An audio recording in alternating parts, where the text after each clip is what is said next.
Here we go then for the second set of this third game. And 1 point very quickly on to Jorgen Persson's score sheet. Very tall, far taller than his opponent at the far end. And he's a very, very good mover for a man of his size.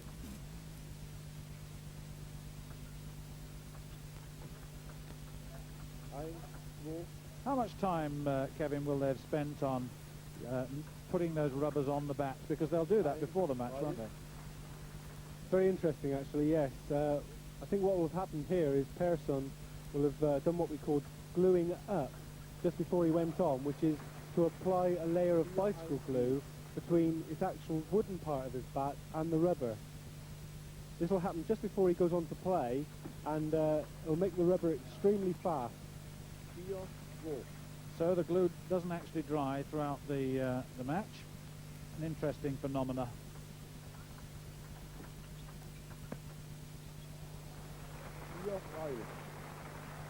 Well appreciated there.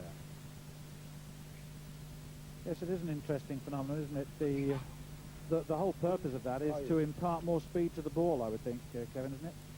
That's right, more speed, more spin as well. In fact, it's almost, to just try to explain it, it's like playing with a very taut elastic band. And that's the effect it has on the rubber. Unfortunately, it does wear the rubber out, but at this level, they're not too worried about that. Any slight advantage is there to be gained. Right, let's catch up with this second set. And 5-all is the score. And that top spin not dipping down soon enough for Mr. Liu. Persson.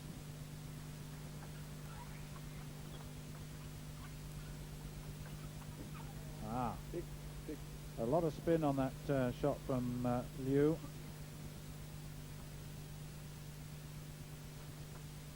Persson looks very cool though, very calm. Well, that was a good example from this shot of high above the table of the way in which the pace of the game varies. It changes with spin and with the techniques used.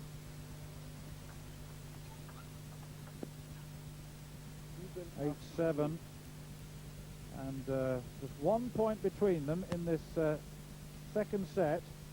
But of course, if Persson were to win this, then Sweden would go 3 games to love in the lead. Best of 9. So still a long way to go. But really, the only chance the Hong Kong side have is with their number 1, who's already been beaten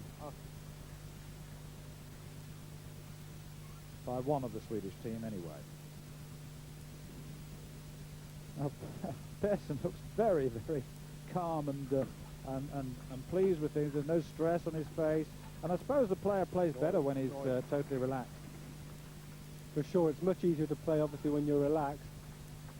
The real test, of course, will come if Sweden win this game and go on to play North or South Korea and China in the later rounds. 10-all then in this second set, and it's a good performance by Yu Fuk-man. He has played well. He's managed to hold the Swede, but this now begins to get critical. The next few points will either see him still in contention or lost. Well, that was wide. Little shrug of the shoulders there, you saw, and I don't have to tell you what he's thinking.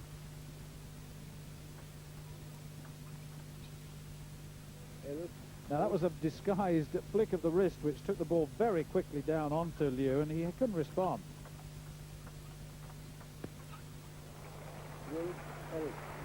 Magnificent backhand smash there by Persson. He is renowned for that shot, and that's probably the first time he's had a chance to actually show off his skills in this game. Yes, his preferred technique is topspin, and whether it be forehand or backhand, he really can power the ball down onto the table. Missed that one though.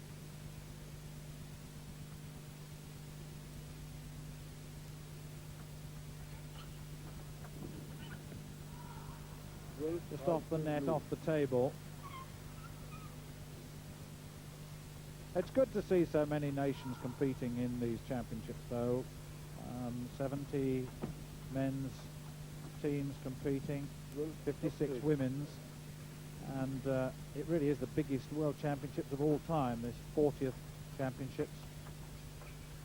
Good control, couldn't quite contain it though, and a little bit of pressure from Persson now, just opening out a little bit, forcing his opponent back from the table more.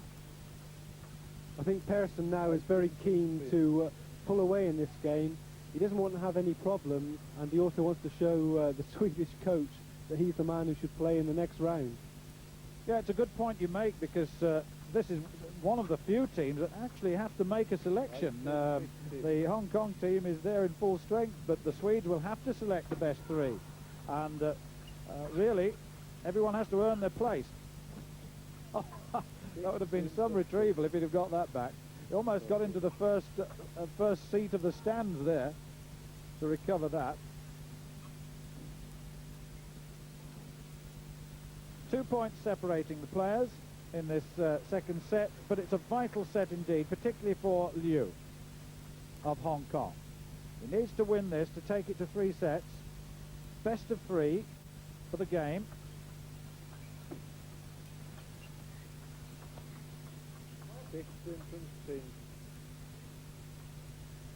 Liu's doing very well actually to stay in this game. It'll be interesting to see what happens now near the end. Well, that was very close.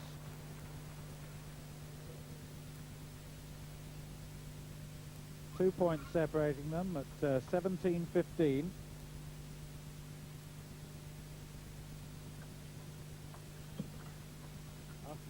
Now that's the little error that Liu must avoid.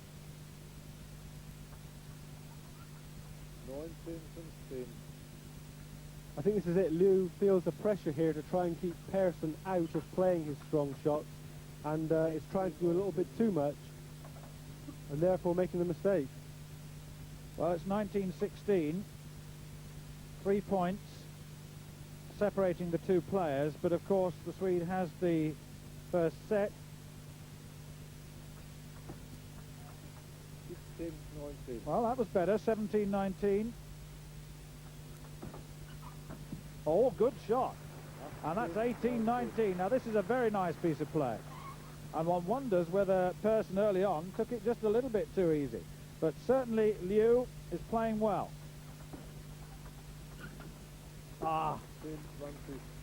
Well, he's now put himself under all sorts of pressure. He's got the service, but he needs to save this. And he has. 19-20. Now, can he take it to 20 all? The only problem then is, of course, Persson will take some service. Yes, and the crowd enjoying this. Persson's not had it all his own way. Good battle by Liu. 20 points each. Interesting to see there that Liu served all 5 serves to Persson's forehand, 4 of them short and just 1 long one, and that seemed to unsettle Persson. Well, he's got to go for 2 clear points now to take this set. Oh, and that's 21. So 1 more.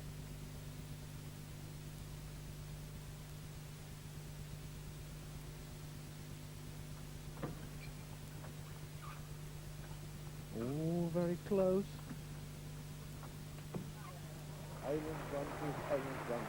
Well, 21-21, and of course the person to win this has to go 2 clear points once 21 is reached. Once 20 all is reached, it's got to go to 2 clear points. So 23-21 is the lowest score that can resolve it now. This is Liu's chance now. He's got the service, and if he's going to win the game, I think it's got to be now.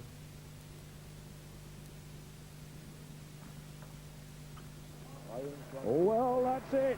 And what a good set that was. 23-21, and Liu has taken a set against the Swedes. So it's one set all, 21-15, or 15-21, 23-21, and a very fine comeback indeed by Liu, who's getting a very tough talking to at the moment.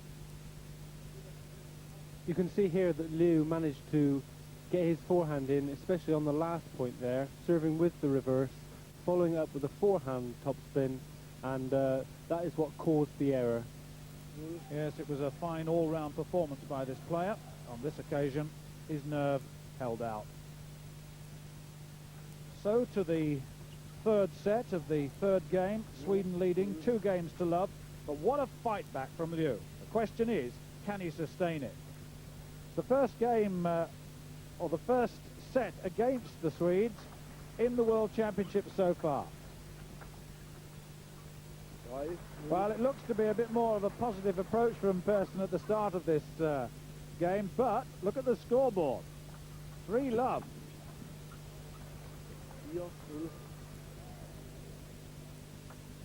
Well, Liu couldn't have hoped for a better start, really. Well, love 5. Who would have expected that, Kevin? Persson's really in trouble now. He'll be very disappointed to get off to such a bad start, and he'll be very worried now that with Liu playing so well, he's got to try and drag himself back into the game. Well, the match, oh, well, he's done that. That was a nice shot. Well, you can take it from me that there's a lot of competition out there. There's an air of real competition because both Hong Kong and Sweden have won all their matches so far in the preliminary rounds of these World Championships, and of course this is the decider who goes through to the last 16, so it's very, very important that Persson, from the Swedish point of view that is, comes through here. But Liu, well, what a game he's having.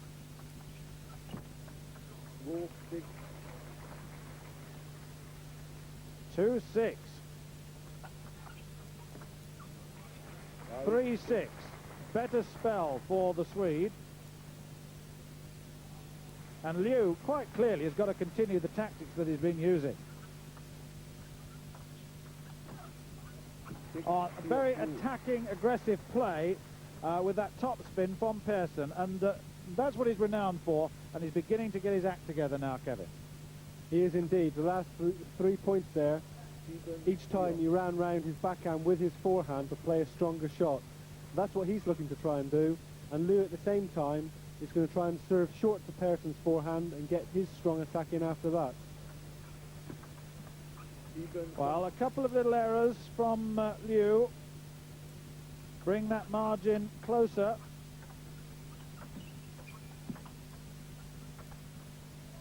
Well, total miss hit there by Persson.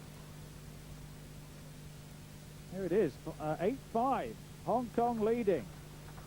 Third set, 1 set all, third game, 2 games to love to Sweden. That's the situation here. 6-9. I say, still 3 points in advance. And look at Liu going across, taking his time now. Well, this is another real moment for him. And it would be quite a moment if he was to beat Persson.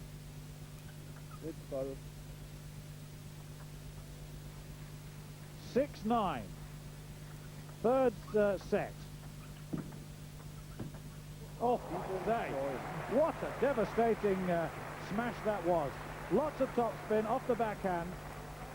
Absolute crashing smash there by Persson.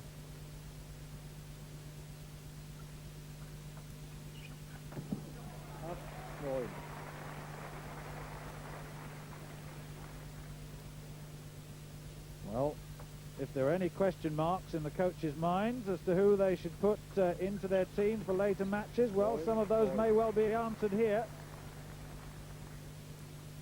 Certainly Hong Kong haven't got too much choice in which team they put out. They've got their 3 players out, but the Swedes,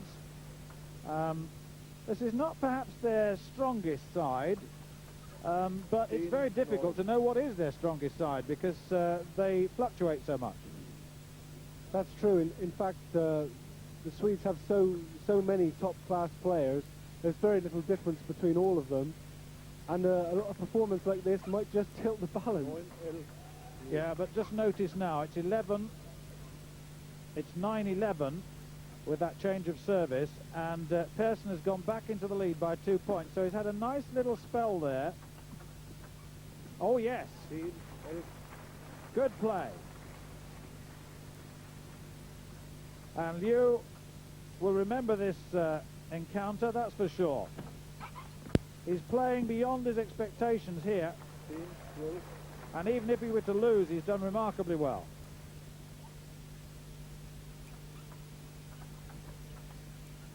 Well, and that's the three-point advantage. This is the critical phase for Liu Fuchman of Hong Kong.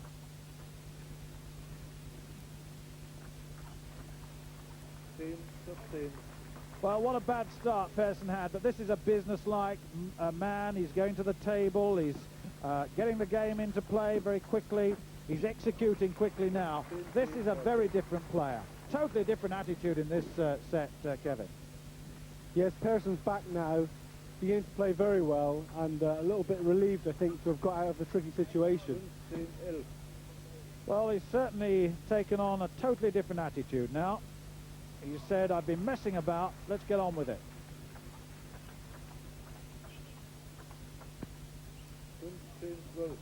Well, a sprinkling of this crowd applauding that. 3 points ahead, third set. Now to 4. Oh, what an error.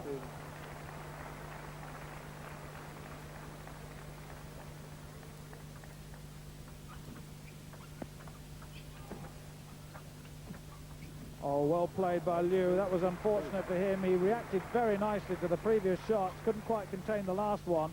And 17-13 is the score. Sweden in the lead. 13-17. The Swede receiving.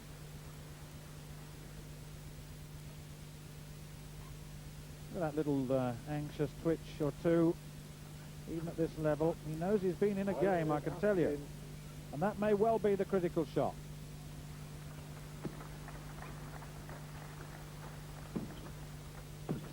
Oh! I say. 13-19. 2 points away. And there it is. Game point.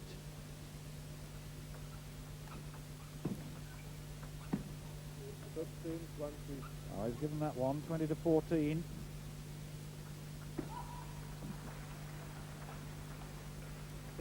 Well, there it is. And what a last set that was. And Liu Fuchman played very, very well indeed. He had a super start to this game, but couldn't quite hold it right the way through. And Persson, in the end, came through 21-14 after losing the second at 21-23.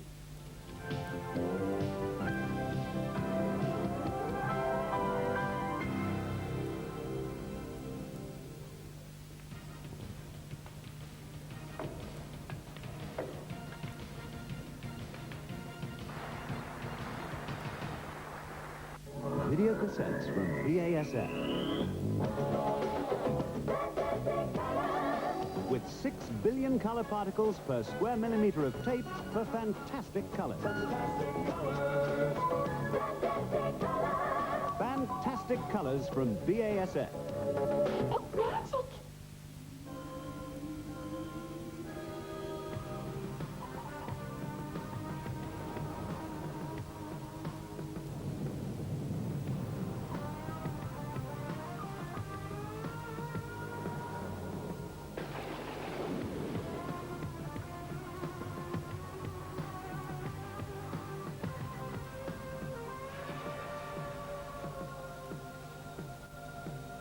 Thanks to its full-time 4x4 with viscous coupling center differential, you can count on the Nissan Prairie to take you through a snowstorm.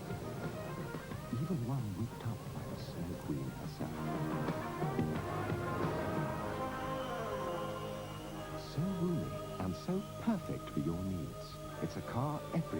live with happily ever after.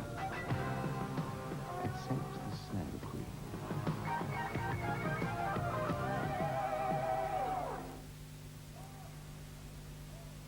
Well, Jan Ove Voldner of Sweden to take on Lo Chun Sung of Hong Kong. Chun Sung has already played Michael Appelgren and lost to him.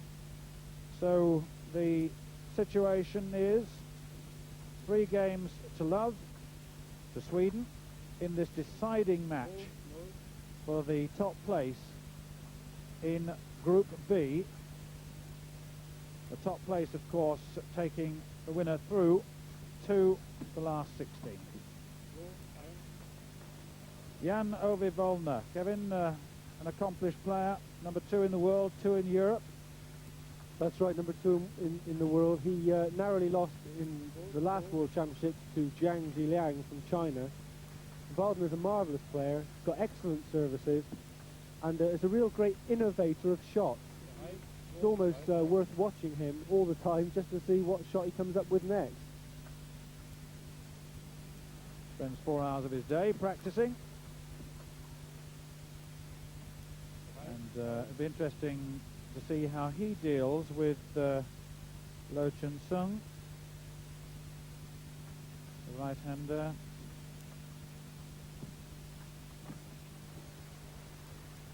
And that was quite a nice little movement there. Of course, the team situation is that the players will play more than once, of course, if necessary. And of course, Lo Chun Sung is the number 1 from Hong Kong, and they've clearly will want to use him as often as they can. There's your scoreline, 6-4. And Hong Kong leading, and a nice steady start by Voldner. And Lo Chun Sung in the lead at the moment, but I wonder for how long. I was looking at the Olympic results. Voldner was 8th in the men's singles in the Olympics in Seoul, and so that is some measure of his status. Once again, you hear reaction to the next door table.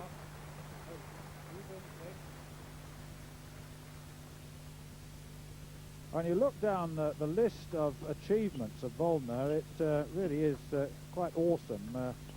The lowest result is the 8th place in the Olympics, and the rest are either golds, silvers or bronzes in all the major championships.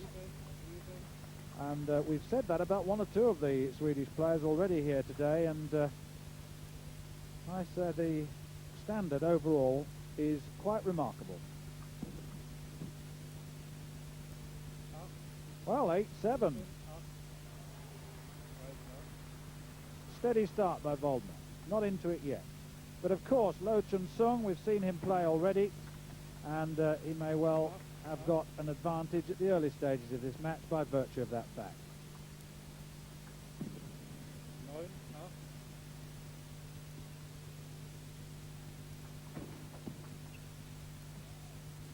If you were advising Lo Chun Sung, if you were the coach there, I mean, what would you be saying to him if he had to go out and play Voldner, Kevin? I mean, it's a very difficult thing to ask a man to do, isn't it? He's already had 1 defeat against a lesser player, really.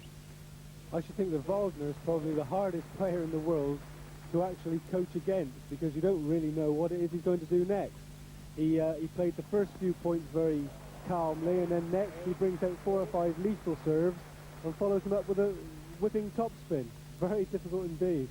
Well, I saw a good example there of what you were saying, that he just stood at the end and flicked the ball back. It went straight down the centre of the table. No response at all. I think he's getting into it now, certainly, at 12-9. Hasn't begun to perspire yet, perhaps just slightly.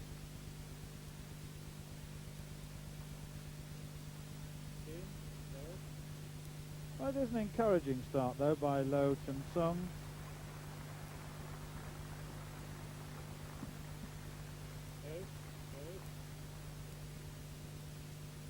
pensive crowd. Just the occasional glance up.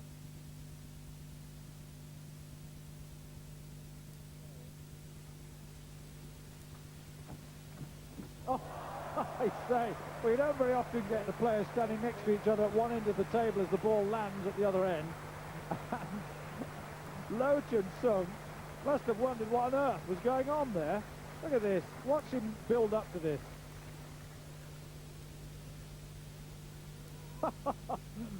Well, that was a good one. It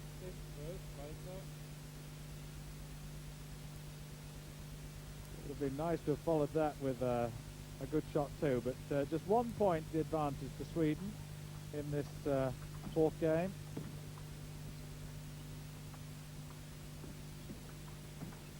Yeah, there was an example, a lot of topspin coming off the ball, onto the ball, off the table. Oh, the change of pace. That was a very low, hard driving topspin across the net. I think Waldner here is trying to pin Low down the backhand and then switch hard and fast wide to Low's forehand just to keep him guessing which way it's coming. Well, the end result is, of course, an advantage of 4 points in this first set of the fourth game. If you watch very closely here, Waldner, when he plays his forehand topspin, sometimes he'll hook the ball round wide to Low's forehand, and then with exactly the same looking shot, he'll just break his wrist slightly and fade it away to the backhand. You have to watch very closely, but it's a tremendous shot he's got there. Well, if we in the commentary box are having to look very closely, goodness knows what Lo Chun-sung is having to do out there on the other end of the table, because it really is a difficult disguise.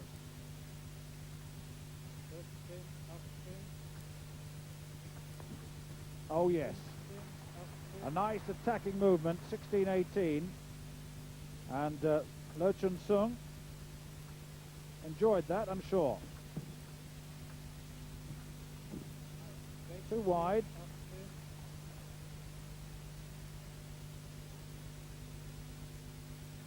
Doesn't give much away in terms of his emotion, does Mr. Waldner. Well, 18-17, there's just 1 point between them, and Lo Chun-sung has done well. Interesting now to see what serves Waldner comes up with and whether or not he wins the game straight off the services. Yes, I think that little look tells you that he knows this is going to be a difficult phase. Yes.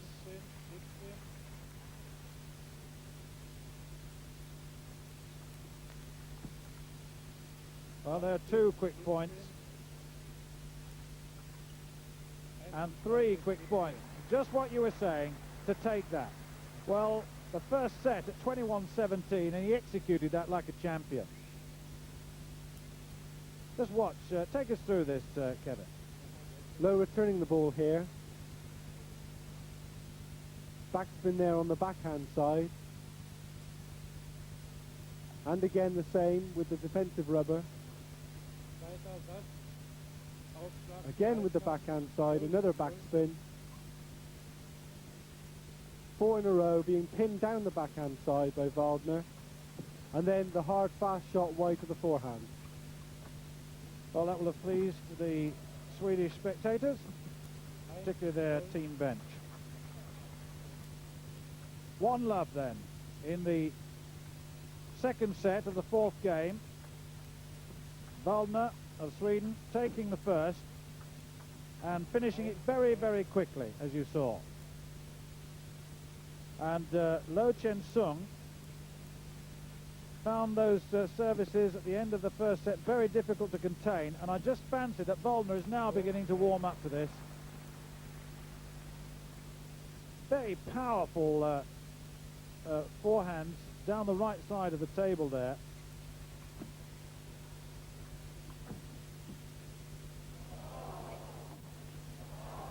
What an incredible recovery there by Waldner. He almost allowed himself a smile. Look at the disguise with that left arm on the service. A little bit of net touch there. hard drive. That's very, very hard into that corner. Watch this. This is the shot. Look. What a recovery.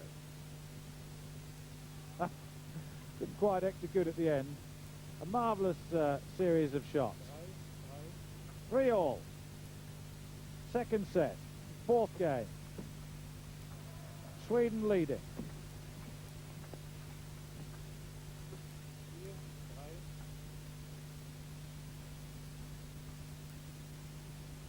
Jan Ove Waldner belongs to the Stavagen club in Stockholm. Full-time player now, of course. And he puts down his one aim as a medal at the Olympic Games. Well, of course, table tennis as an individual event was introduced into the 1988 Seoul Olympics, and of course there are some thoughts that perhaps this may be extended to the team events for Barcelona and those next Olympics. There's some discussion going on here, and I know that Juan Samaranch is visiting, the president of the International Olympic Committee is visiting the championships because they are, of course, putting on, the city of Dortmund putting a bid in for the Olympic Games in the year 2000. So they're trying to put on a display to show that they can, in fact, manage a major championship, and they're doing very nicely at the moment.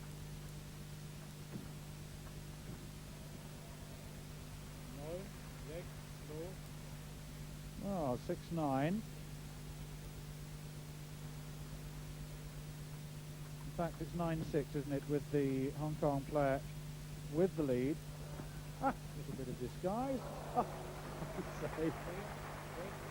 Very clever there by Lowe. The difficult thing is, when somebody pretends they're going to play a smash, you tend to run into the table and quite often meet the ball coming straight at you.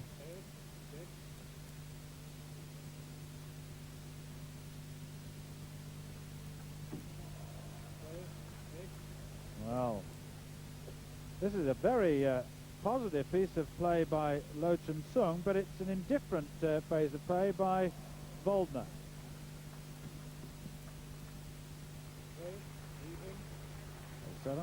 Just as they break, I was talking about Samaranch a little while ago. He, in fact, as president of the International Olympic Committee, it was really very much part of his doing that table tennis got itself into the 1988 Games in Seoul, and so he's very much a player of the game, and his interest here not just in that Olympic bid of 2000, but he wants to watch some table tennis, and who can blame him when it's at this standard.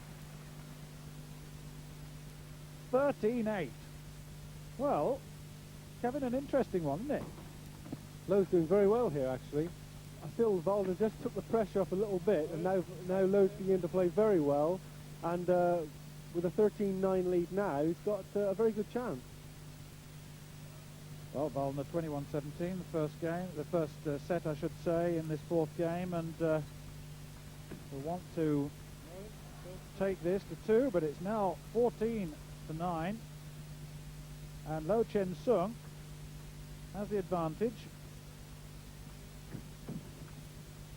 Ah.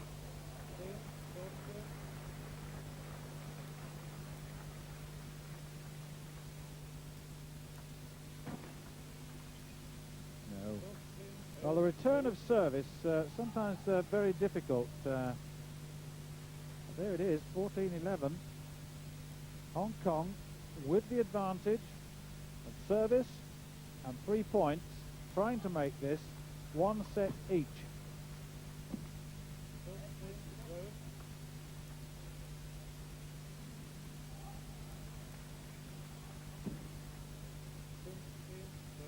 It's interesting to see that Waldner, in fact, has received virtually every serve with his forehand, despite the fact that Loh is serving wide into his backhand.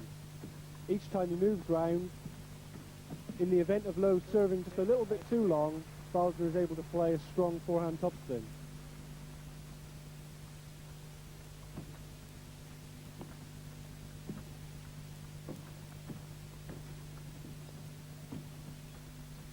Oh yes, Oh, beautiful change of rhythm there from the Swede Baldner.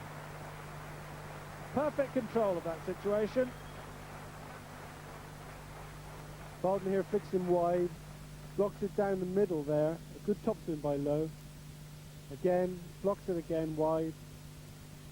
Takes him down his backhand, he's away from the table, drops it short, and finishes off with a hooked forehand wide to the forehand. Well, there were pretty well all the strokes in there. And 15 points each, and all of a sudden, Baldner comes back. That's the measure of the man. He's so difficult to get away from. Oh.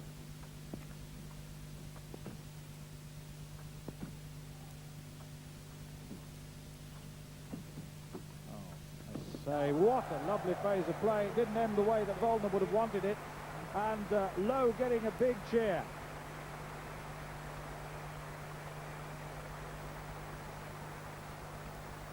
I think Lowe's really fighting now. He realises this match is absolutely vital to Hong Kong. If only he can just take it. Oh, he may regret that. 16 all. Oh, well, those shots, striking the table and then veering away, an indication, a clear indication of the degree of spin on the ball imparted by Baldner.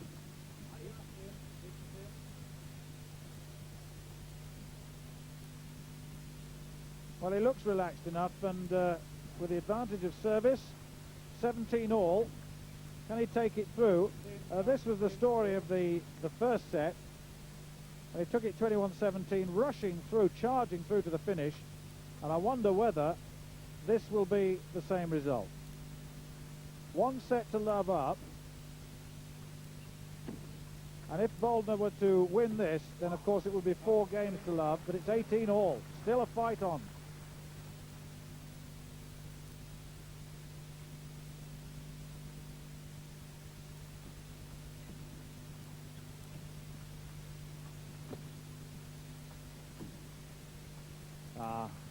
Very much on the defensive there, Lowe.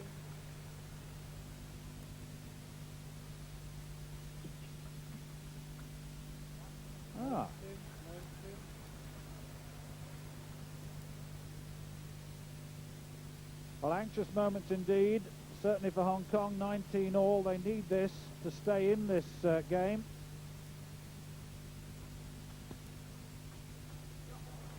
Well, 20-19, 1 point away.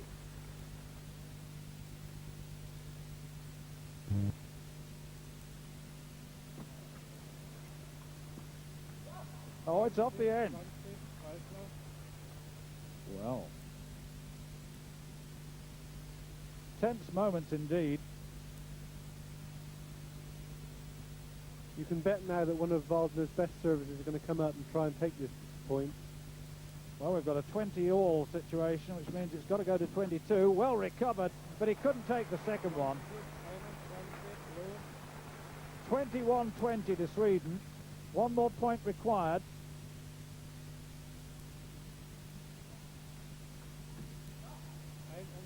Well, 21 all. So it's now got to go to 23 at least.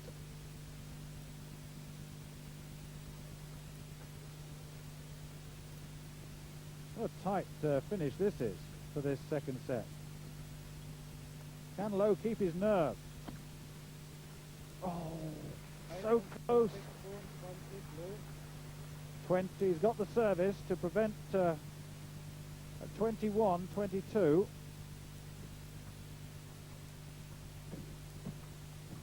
Oh, there again, that familiar shot. 23-21. And Jan-Ove Baldner of Sweden makes it 4 games to love for Sweden over Hong Kong.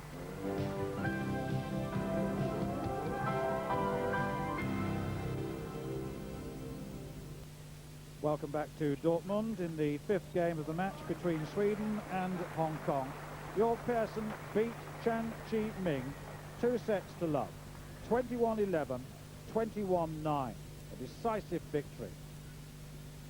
There's confirmation of that win. 5 games to love. And let's see what that does to the overall Group B table situation. There's the order as they finish. Sweden through to the second round. In the women's event, as in the men's, China are expected to dominate. And in the first round, as you see, they head Group A. Group P, however, first look at the women's team event. We go to that group for a vital match between the hosts, the Federal Republic of Germany, and a committed Bulgarian team. And I can promise you some exciting action. The prize for victory here, a place in the second round. Stay with us.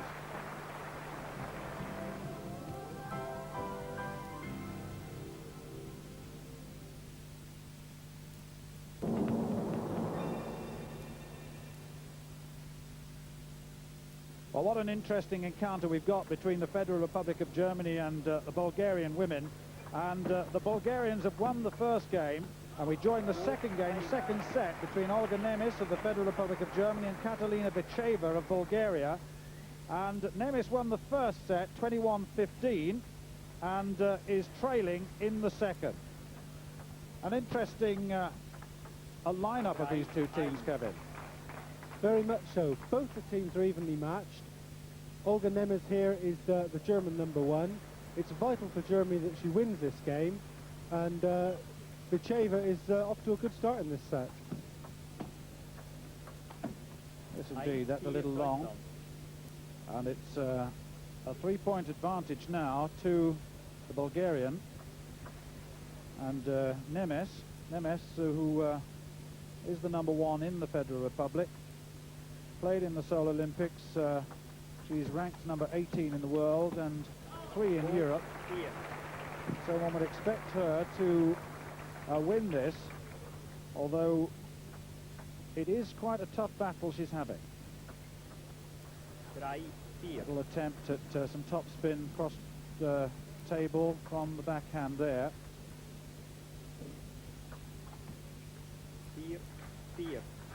Katalina Viceva, the Bulgarian, at the far end of the table, is only 18, so lots of experience still to come for her. And it's 5-4. The Federal Republic with an advantage at the moment, and now it's 5-all. Just a little look at that service, very controlled, lots of movement on the end of the table. And this player from the ATSC Saarbrücken enjoying her moments out there.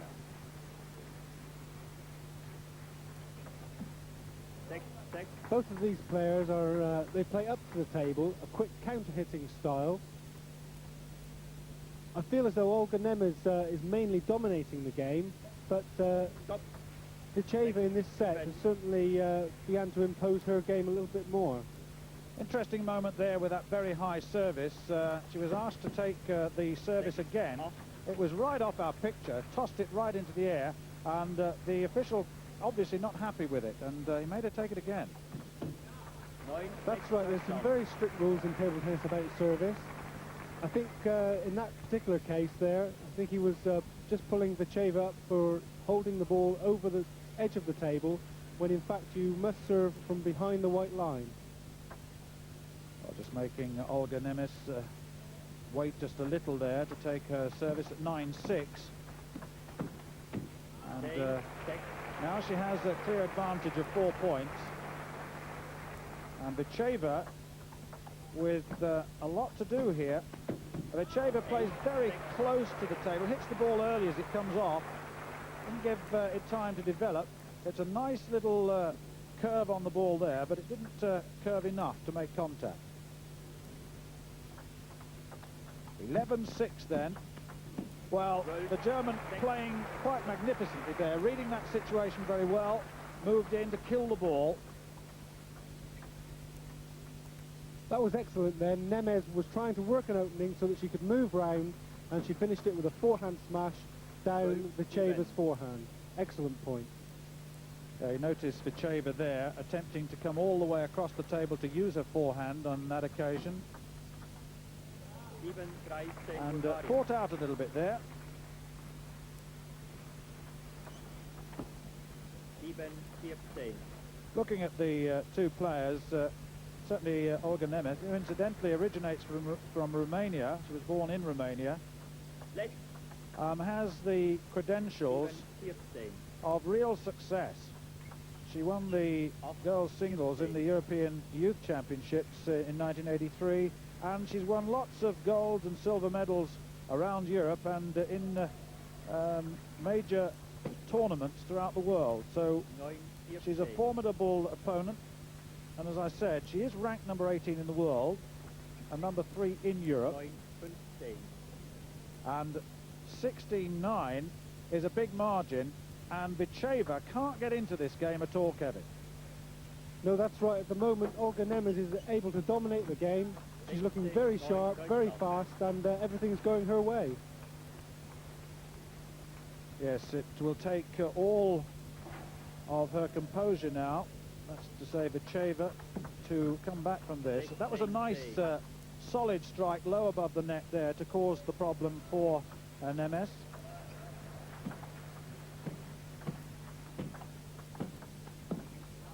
The difference is there that Vicheva's managed to get her backhand hit into Olga Nemeth's crossover point between backhand and forehand.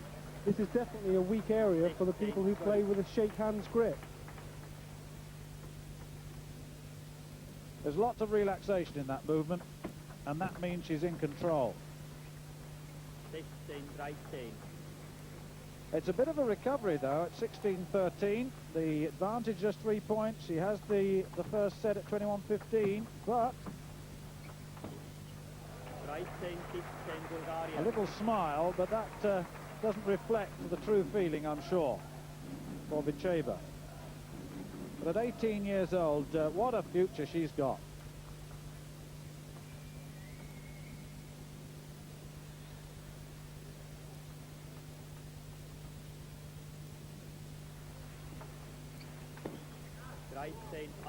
Well, 13-18, and that may be a very costly overhit. Oh, long.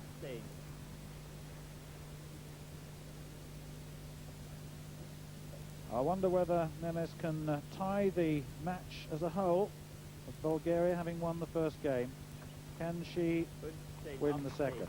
Incidentally, it's the best of 4 singles and 1 doubles match for the women's team competition. They have 2 singles, then a doubles, and then 2 more singles. This is the second of the singles. Good play by Vicheva.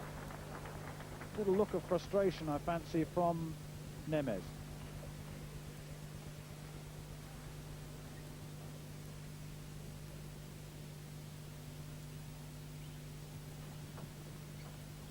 Attempted disguise in that service, and eventually it paid dividends. 17-18. A little look of frustration there, Kevin. Indeed, Vicheva now has managed to crawl herself back into the game, and at this stage, 18-17, it's anybody's match. Certainly the service an advantage for the West German. Oh! Good play. And well appreciated here. Have a closer look at this. Good backhand play from Vicheva. Lots of backspin on that one, and that was a marvellous drive across the table. It deserved the point it got.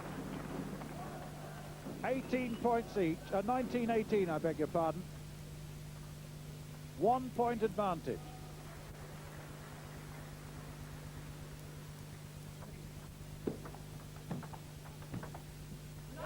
It's long, and now it's 19 all.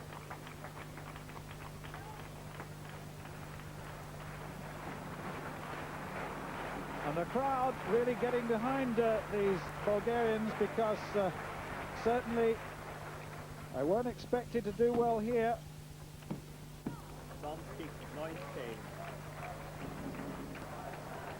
20-19.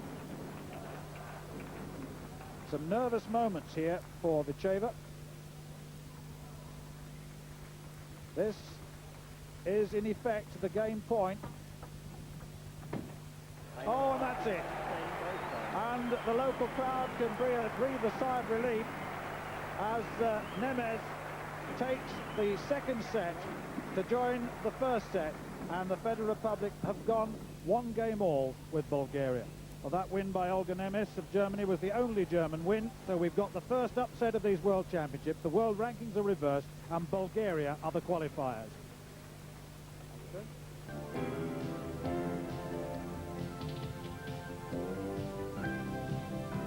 The shock result in the women's team event: Bulgaria beat the Federal Republic of Germany. The hosts are out. Look at the women's groupings for the second round. China, the favourites, head Group A. Korea, the second favourites, head Group B. The European champions, the Soviet Union, do battle in Group C. Group D, North Korea and Bulgaria are the strongest teams. So to the second round of the men's team event, and the first real clash of these World Championships between Sweden and South Korea, who have in their ranks the reigning Olympic champion from Seoul, Nam-kyu, and the silver medalist, Kim Ki-taek. The Swedes have the Olympic bronze medalist, Erik Lind, and the world's number 2, Jan-Ove Waldner. So all set for today's match. Join us back in a few moments.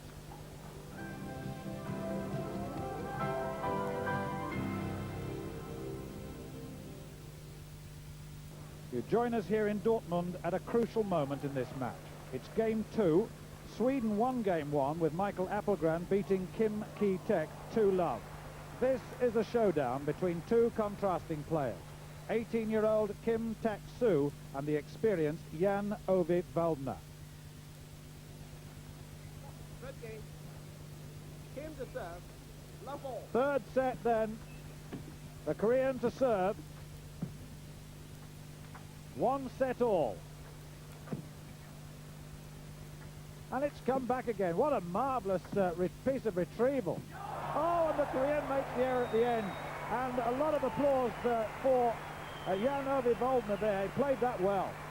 He was heavily attacked with topspin, with the smash, the favoured technique, the topspin technique of the Korean. But he survived it and came back to dominate it.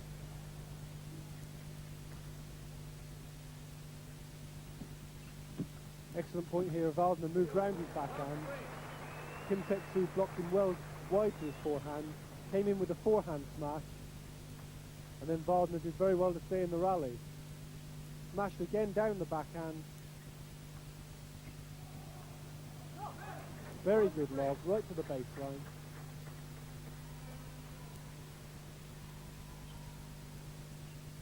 And eventually misses the smash. Well, it was well worth looking at that. But we've got a very finely poised match here now. 4-1 it is, Sweden with the advantage. And I wonder whether that last set took too much out, emotionally, out of the young South Korean. Only time will tell. And the start that he's having this time, that's Kim Tak-soo, is not the start that he would have wanted. It's certainly not the start he had in the second set. And it's a good piece of play by the experienced Waldner.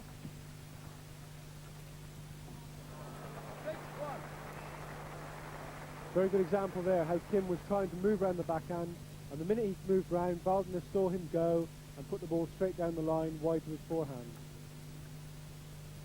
I think we can say from this that Waldner learned an awful lot from that second set, and is building on it, because he has a 6-point advantage now in the third and deciding set in this second game. 7-2. And that was a welcome point, I can tell you, if you're a supporter of South Korea.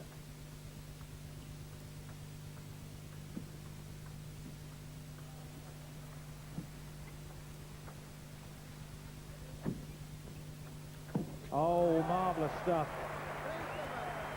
He salutes himself, as well he might, because technically superb. He was in control, he determined the rhythm, he got his opponent back from the table and executed the smash to finish. The build-up was quite magnificent. I feel now it's very important that Kim takes a chance and moves around and uses his forehand all the time, because whenever he plays with a backhand, he generally speaking loses the point. 4-7. 4-7 you see on the board, so this is in some respect a recovery, and Waldner knows it, and he knows the quality of the young man against him. 4-8. But that error may well be a costly one in the final accounting. Well, Waldner tried to take the ball very fast off the table, take it early off the table, put topspin on it, but he totally misjudged it. 5-8.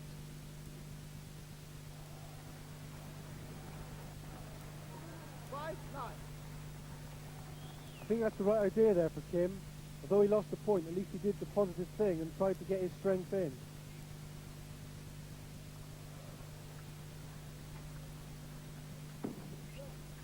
Well, that was powerful. And the Korean well in this now with a change of service. He's well in. Of course, he has to face the Swedish serve, of course. We haven't forgotten that. But psychologically, the 3-point deficit will give him a little bit of a respite. 9-7. Again, a very slack miss there by Waldner. Cost him the second game. I feel he must put those shots away.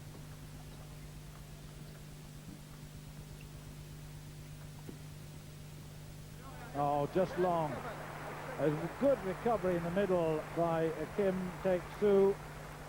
The end result is 3 points adrift, and he's still got some more serves to face. 11-7 the score, 11-8. and yet another error to take it to 11-8. Kim's still in this game here. If he can just get a little run of points here by moving round, I feel as though he could still win it. Well, 8-12, 4 points in arrears. High service again with the disguise on the end. This is his important chance, and he takes the first of those chances to bring it to 9-12.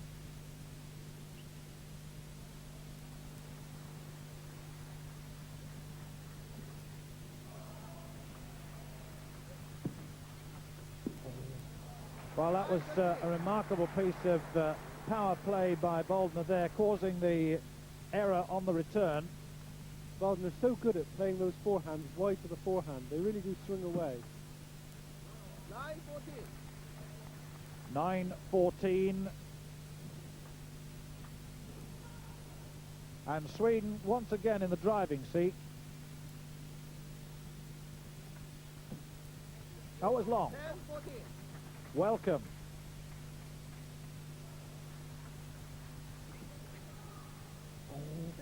Took the net and left the table, so the service will change again at 15-10, and Kim Taek-soo takes his break, but his problem now is that Sweden have a series of services. 15-11.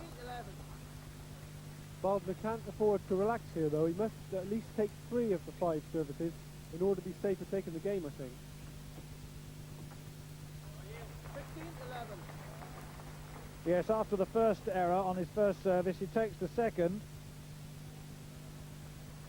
5 points up. 16-12.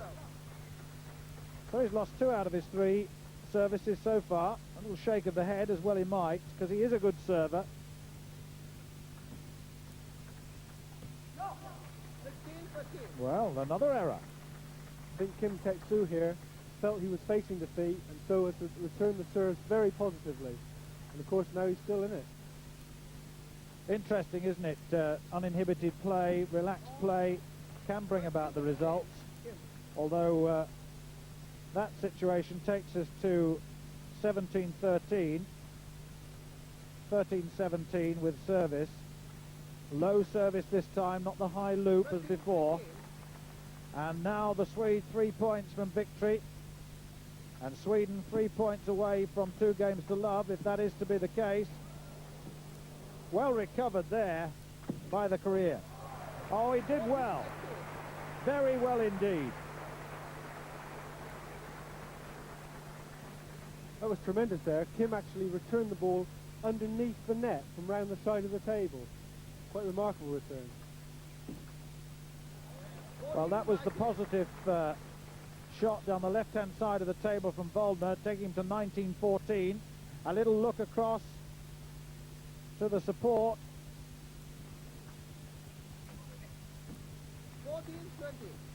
14-20. 1 point away, 14-20. And Korea in danger of going 2 games down. 20-10. 1 point saved. Service will change at this score. 20-15, and that's it. And South Korea go 2 games to love down.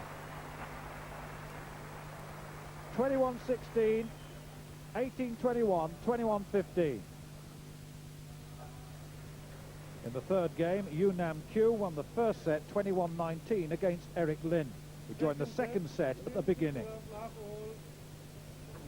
So second set in this third game, and the Olympic champion has posed his intent. 1 set to love in the lead, and Eric Lind has had his instructions from the national coach, as one would expect, Glenn Ost, and I wonder whether those words of wisdom will bear fruit. Only time will tell. And that's 3-love and a rush attempt into this second set by the Swede. Establishing the rhythm of the game, rushing to the service, and he's taken it to a 4-love lead. Now this is a good, positive start by Lind.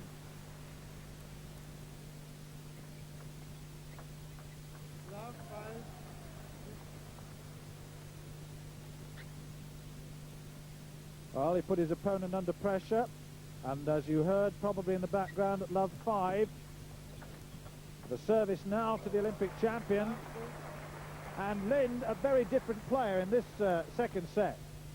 A new bounce in his legs, and he's come to attack. And that's off the table as well, and that's 7. And a little shake of the head from Nam-kyu indicates that this must be frustrating for him, and that's the first real look that he's got in this second set. 1-7. And he had to wait for his service in order to achieve it. The next one's gone, 1-8.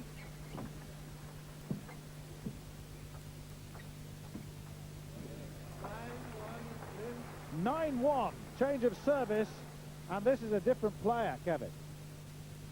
Indeed, Eric Lind has come in here and has been very positive. He's attacked Nam-kyu wide to his forehand, and this has meant that he's had to move across, and then he can catch him out down his backhand side. And if he carries on like this, then who knows? Well, the crowd enjoying this, as this is a great comeback after the first set, which he let go at 21-19. He surely couldn't have expected 10-1, but the way in which he controlled that last play was quite incredible. Another point to the South Korean, and if Lind is to take this to 3 sets, then this is the crucial stage for him. He's got to pull away. Oh, that looked to hit the, yes it did, right on the far corner. And all the way around the tables there are oohs and ahs at some of the strokes being played by these players. Oh, short, taken very quickly off the table, as is his wont often, and put the top spin on it, and that formula equates to another point, taking him to 11.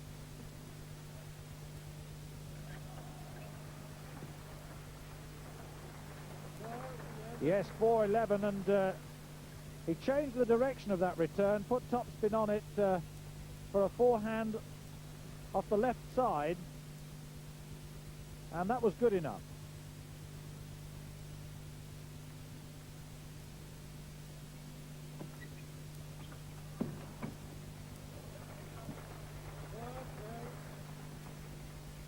there you see it, an advance of 8 points,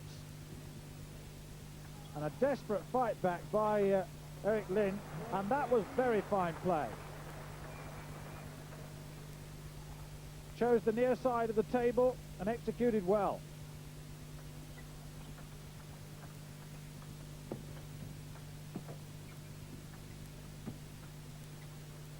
He's full of confidence. Of course, that one going against him, taking it to 5-13, but he is full of confidence, is the Swede.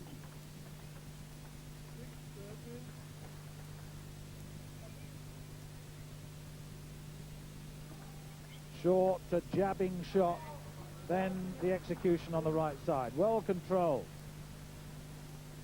14-6.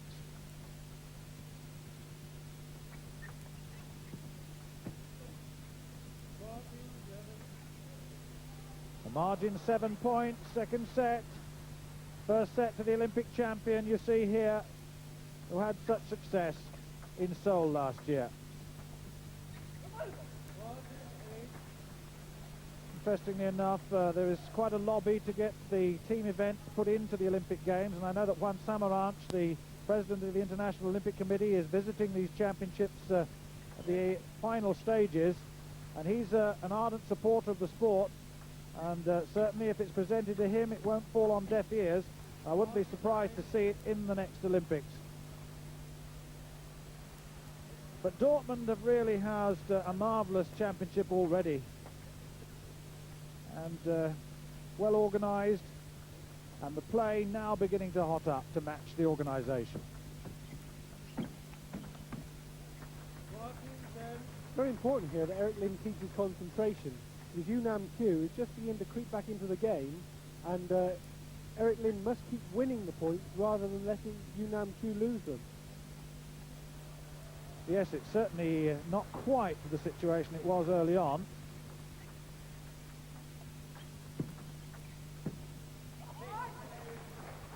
And that's off the end. And Yu Nam Kyu must know how important his role is in this South Korean team, because he plays 3 times, of course, in the overall situation of the best of 9. And he's seen 2 of his teammates fail in their first games, and really needs to give a psychological shot in the arm here. But he is up against it a bit. He may well go to 3 sets, or will it? 11-16.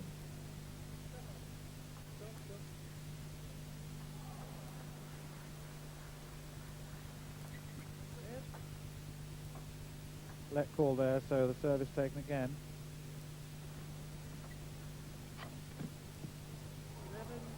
Well, he missed that one, and that's 3 times he's attempted that looping shot to the far side of the table, and 3 times he's missed.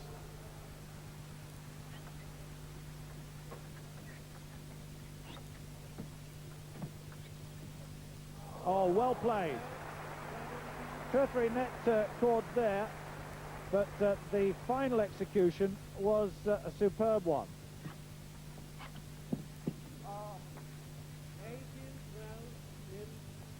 Now that may be the crucial point at 18-12 now, because Lind, with his service, will have that 70% control that you were talking about earlier, Kevin.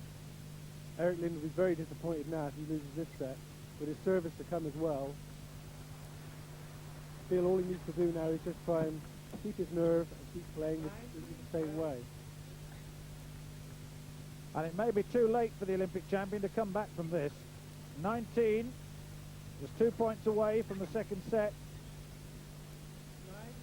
And that's 13. He's even remonstrating with himself now, is Lind. Very unhappy that he failed to make contact with the table there. Oh, it's off. Well, that was a bad error. A bit nervous and a bit edgy, you can see that. Takes his time, that's good. And it was a good shot. You heard the screams from his teammates from the bench. Good shot. And it was too. And lots of topspin, because the height it reached when it struck the table on the far side was incredible. This is the point that matters. And that's it.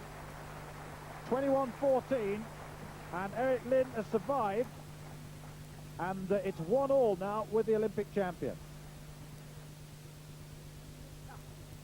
The third and final set between the Olympic gold and bronze medalist. Eric Lind, 1 point in the lead. Tremendous fight back in the second set, and many people here asking whether the Korean will be able to repeat the sort of performances that we saw of him in those Olympic Games. Oh, tremendous power from Yu Nam-kyu.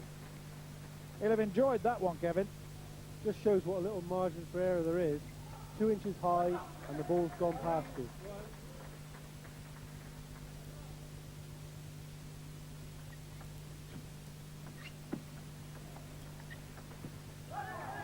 It's off the end. Quite an emotional player is Lind.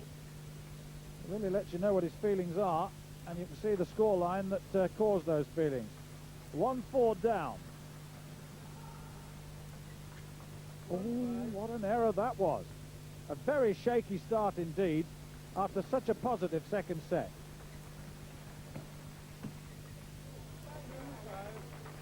And just remember that neither South Korea and or Sweden have lost a match yet in these championships, so in this second round, very important indeed.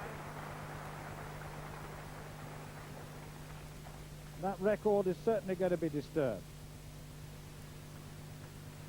Closer look at that. Both men close to the table. The Swede taking the ball very much earlier, and a good shot. Well in control over the table. 4-5 then. Those worrying moments early on have gone, or have they? 6-4. Just a little interesting point there. In table tennis, you're only allowed to actually towel down when the change of service comes. The coaches from the South Korean team looking and hoping that their man can pull off for this third set victory to take Korea, to give Korea at least a chance in this match.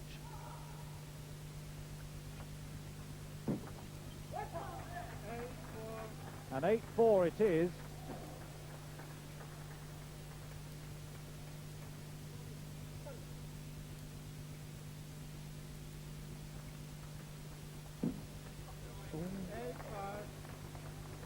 Just missed the end of the table, did Yu Nam-kyu.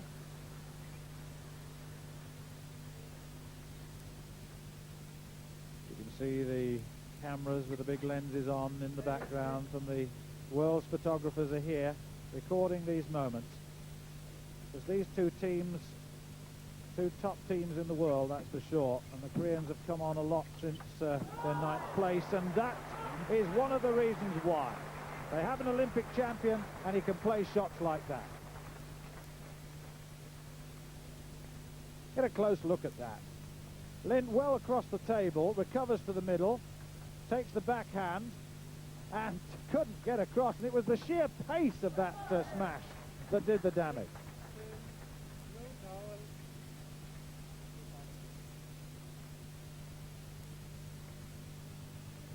Four points in advance then for the Korean. 6-10, Sweden with the advantage of service.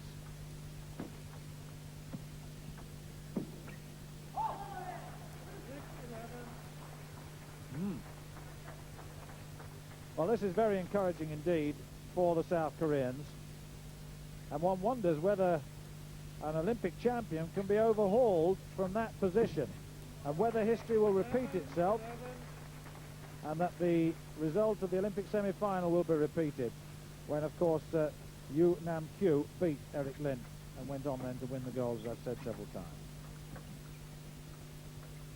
The Swede well in control there. He stopped that ball, took the spin off it, and killed it on the table. and the Korean was too far away. He couldn't get back to recover.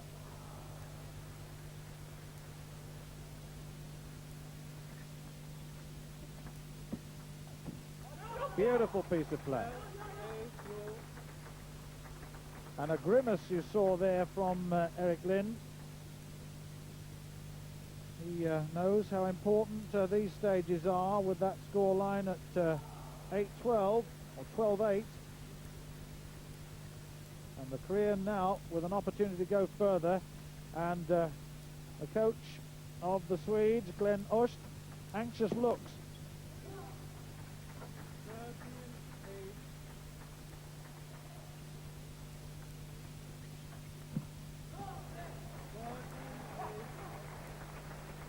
The game at the moment is being dominated by A.T.M.P. He's the one who's playing all the shots, and Eric Lind must try and change this around. He's prepared there to go round his backhand, but even so, A.T.M.P. still gets the winning forehand shot in. Well, he's quite a talent, isn't he, to come back after a demise in the second set, and one doubts whether Lind can come back from this. And this looks as though it could be the first game that Sweden, the first game that is, that Sweden will have lost in these World Championships. Been 5-love all the way so far, but this is different indeed, as well one would expect. This is a powerful piece of play now by A.T.M.P. Really worked hard at that. 9-18.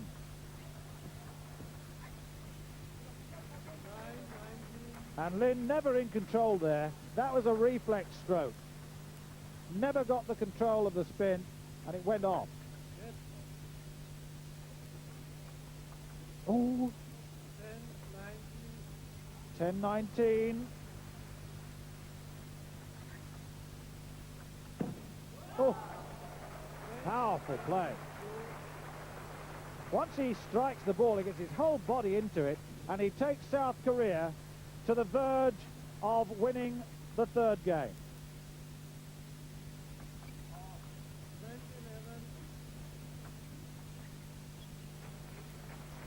And that's it, 21-11. And South Korea, at the hands of A.T.M.P., the Olympic champions, have taken the third game. And so Sweden lead 2-1.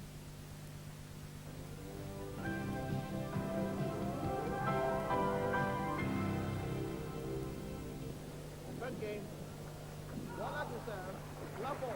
The third set, and can Voldner take Sweden to 3-1 in this match? Oh yes, 2-love.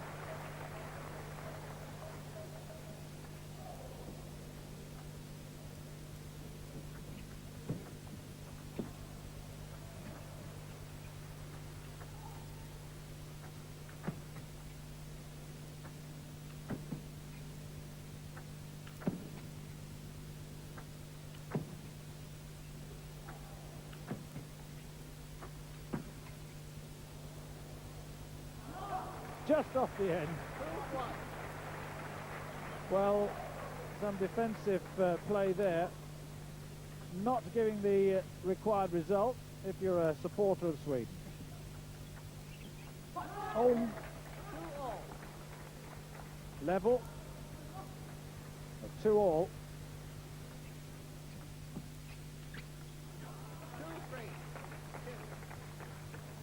Third set, and for the second match running, this has gone to 3 sets, or the second game running I should say, it's gone to 3 sets, and that is significant. It was expected that this would be tight. 3-3.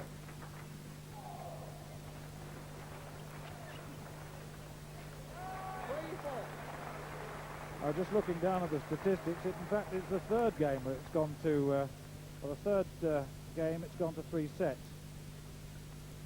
So, keenly contested all the way. An error there.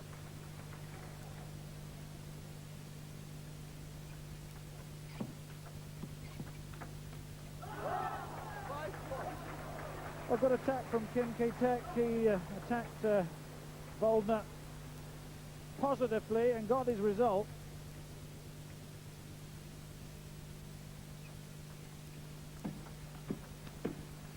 Oh, yes.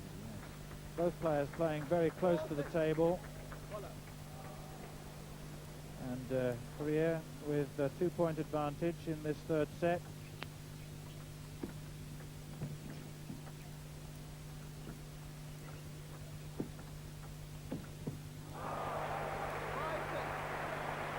One more point for Sweden. Well appreciated. And the vast majority of the crowd moved over to this part of the main hall now to see the important match of this day.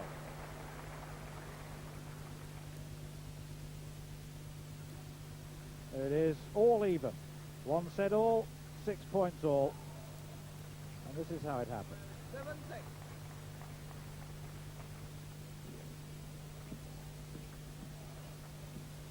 Yes. 7-all. And there you see it, 7 all. You could probably hear those instructions as the slow motion was in progress. But you got the confirmation too. Looks a little long, and it's 8-7. And Kim Ki-taek now with a service.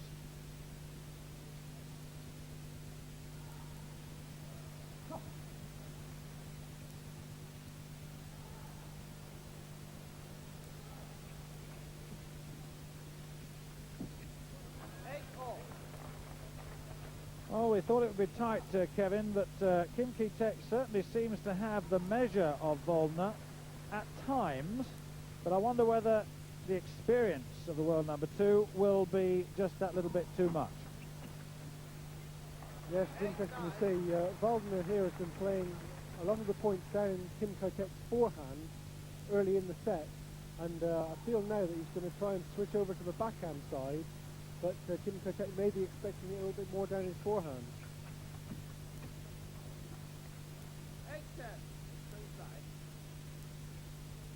8-10. 8-10 and the change of sides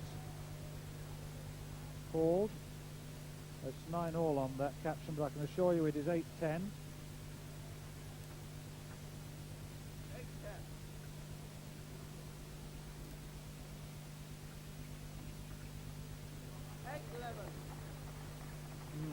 3 points adrift. Can't afford to squander his service like this, and Volner will be delighted with the way it's going at the moment. 12-8. And that's 3 in a row, 12-8. 12-9. And he'll curse there, and that was an unnecessary error. It wasn't really a forced error, and he knows it.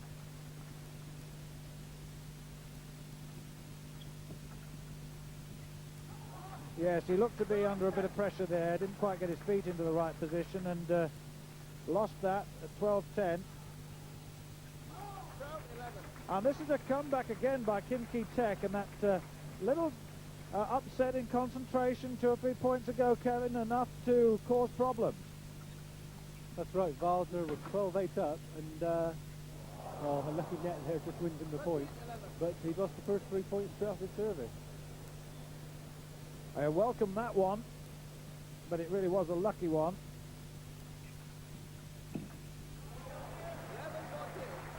11-14. There, 2 bounces, an acknowledgement from Volner on the near side, and there it is, 14-11, or 11-14. Oh, I say, that was a tremendously powerful, close smash, got right to the far side of the table and smashed it.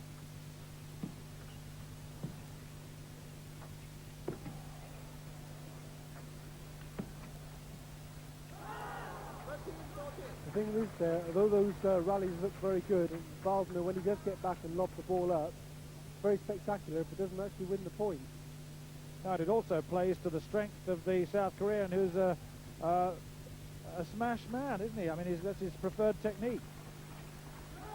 Very strong forehand smash, and if he continues to get it in, then I think Sweden could be in for an upset. 14 all. Well, he has come back and come back well.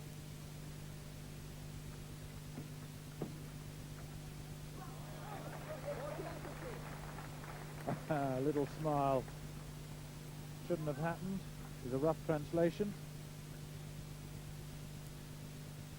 Bit of concentration on the face of the Swede.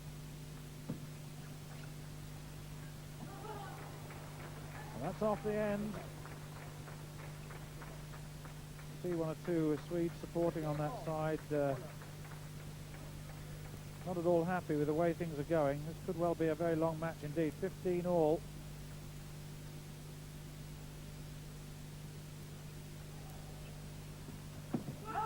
Oh, what a shot that was. Again, a point against service there, and this is a vital set of serves, because in this set, again, Kim Kai-tek serves last, so he must win these points, Waldner. What a battle we've got on our hands here. Final set, 1 set all. And a new confidence surging in the Korean camp. And Waldner in some trouble, but he has got the service still. Oh, and there's an error. But it was a good service. That's one of his best ones, yeah. 17 all it is.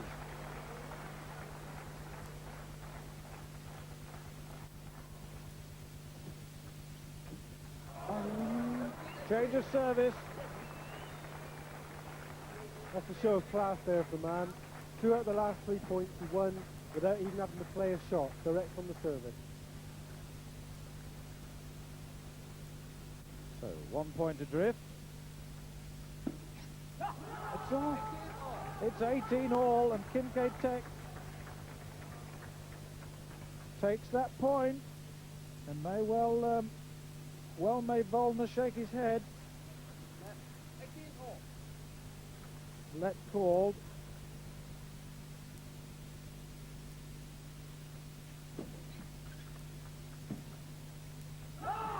It's off. And the celebration began very early, and that's the reason why. 19 to 18. And Waldner in trouble. And can Kim Kai-tek tie it up in terms of matches? 2 all. Oh, 19 all. First to 21, remember.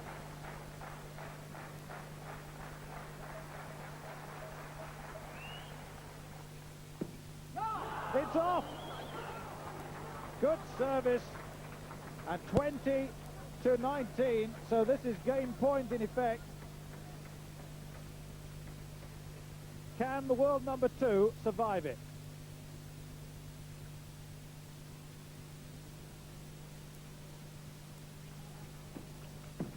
The answer is no, and South Korea have won game 4, and so it's 2 games all in the match. What a performance by Kim Kai-tek.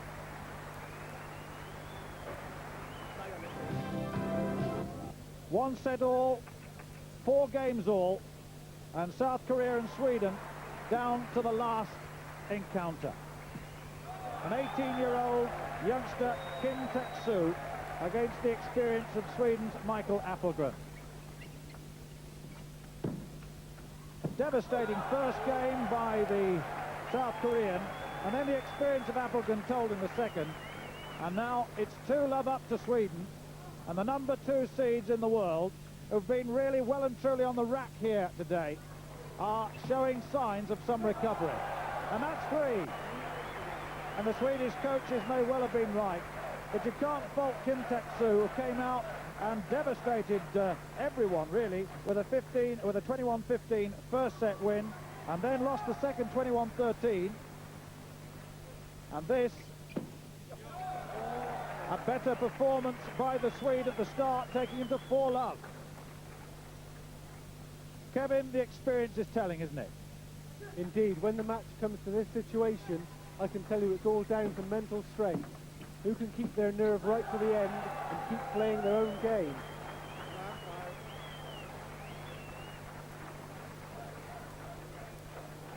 Well, a full house to start this third set, and a very useful buffer indeed it is.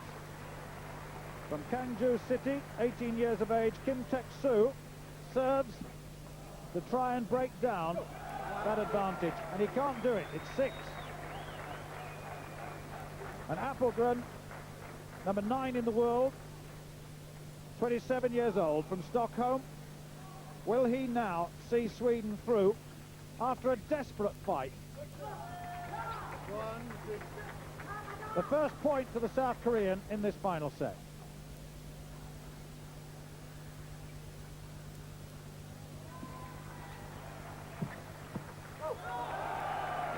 Power, loop, drive, top spin down to the table, and Kim Taek-soo unable to contain it. 7-1. 1-7.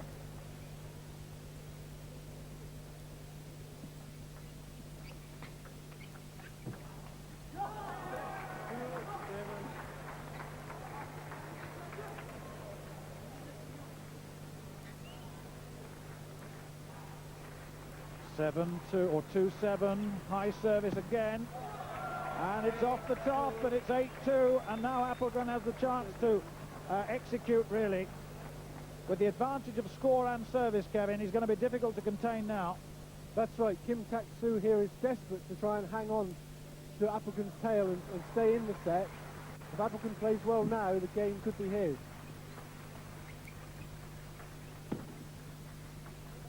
Oh! Just sneaked off the edge of the table, I think. Yes, it did. Closer look at that. It was very close. It was a cross shot. Come on. Come on. Oh, yes, it did. Oh! It was elect, I think. Yes, it was.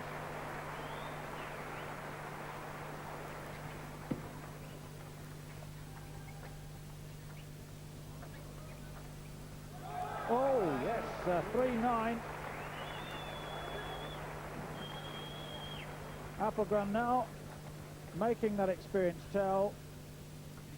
Left-hander with the shake hand half-distance technique has really done the business here. And there'll be some celebrations if he can continue. No, he hasn't managed to get that one back. And one has to admire the fight of Kim Taek-soo. 5 points adrift. Final set. Final game. 4 games all. And an error, and that'll help not only the scoreline, but confidence too. And again, he's full of bounce. Such an uninhibited player, Kevin. Excellent player, and he'll be trying desperately now to try and keep his forehand in as they change round here with Appelgren with a 5-point buffer. Yes, that was unfortunate for Kim. He couldn't quite get that ball back, and that will go down as an error that he might live to regret.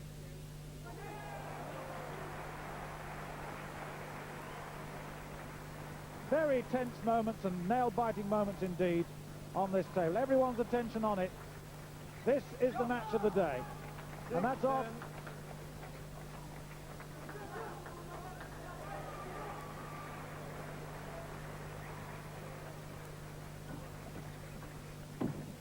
Yes.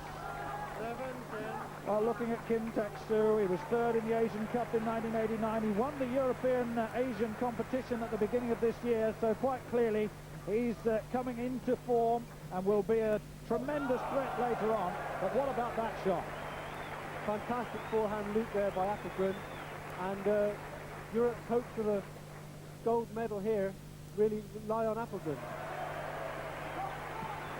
Yes, they do. Our number 2 seeds in the world have a slender advantage. It's still anyone's match.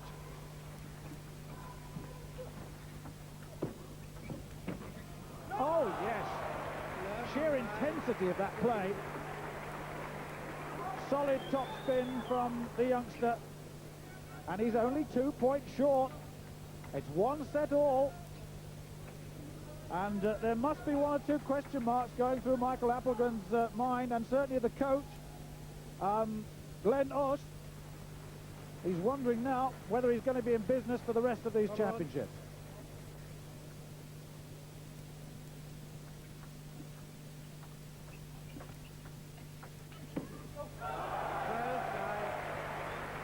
Well, this will be a great victory if it could happen.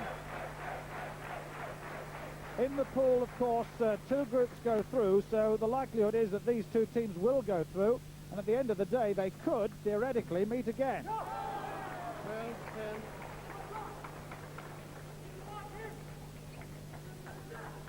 12-10. Hong Kong, Hayon, trainer, coach. Looks on at his protege. My goodness, he is a protege. This set here is so crucial for Sweden and Korea. They're both hoping to win the group and so avoid a possible clash with China early on in the competition. 13-11.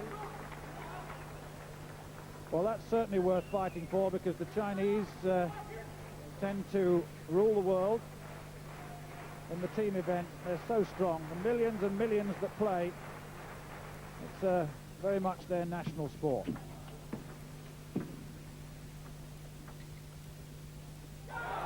It's long. And a sigh there. A young man who finds himself 11-14 adrift. Quite nice topspin coming from the Swede here, moving nicely to centre table to control. And he's got the South Korean way, way back from the table. So far back that he couldn't contain the spin.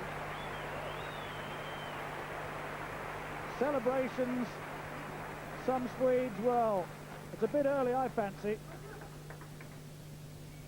11-15.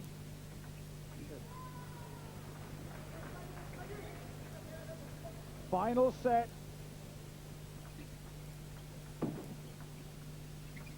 Oh, it's long. 12-15. And he just won't let Appelgren get away. A very nerve-wracking situation here for all the members of the team, and every time Appelgren wins a point, you can see them all jump in the air off the bench. Good recovery from the Swede, but it's off the table eventually. A second shot. 13-15.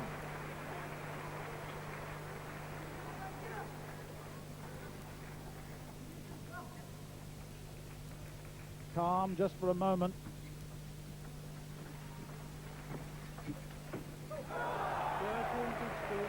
13-16, just a little long. Just couldn't contain himself, Kevin. I think he's obviously very anxious to play his strength and trying to do a little bit too much there with his very powerful forehand topspin.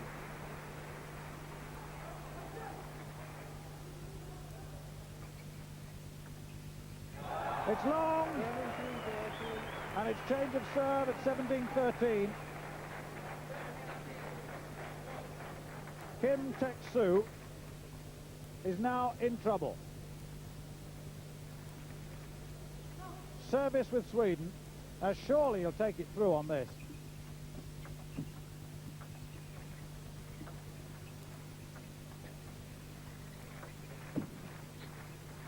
Long. 17-14. But he just won't let go. And Appelgren must be wondering what he has to do. A nervous little look up there. Taking his time. Now that's the sign of the experienced player. Serving when he's ready and no one else.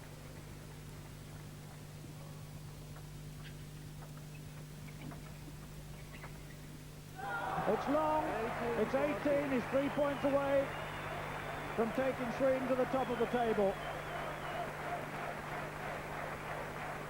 And I wonder whether this young man's already reflecting on what might have been.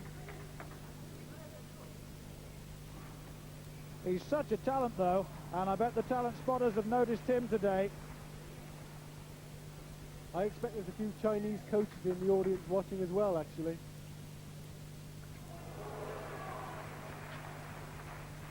Oh, 19, it's 2 points away. 2 points away.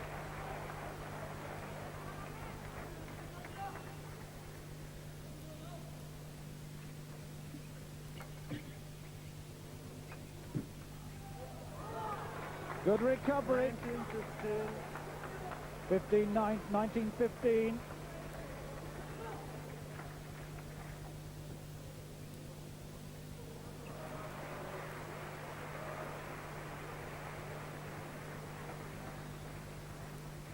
Appelgren then. Oh, it's off the end. No, shouts Kim Taek-soo. And that opinion supported.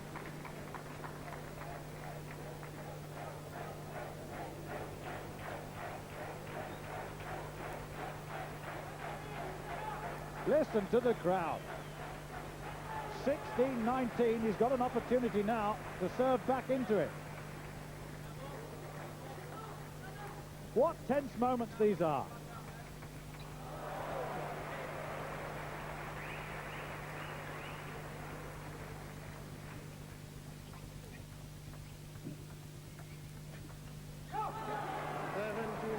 Seventeen, 19. Hands to faces.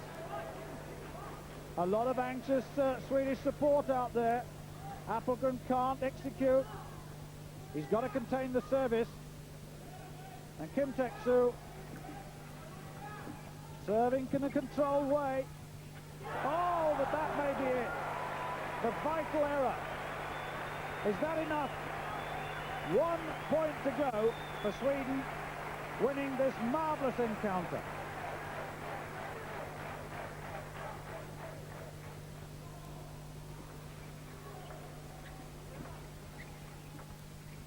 It's gone and Sweden have won. A marvellous match. 5 games to 4, and that is a sound result. It's gone with the rankings, so it's goodbye from here in Dortmund.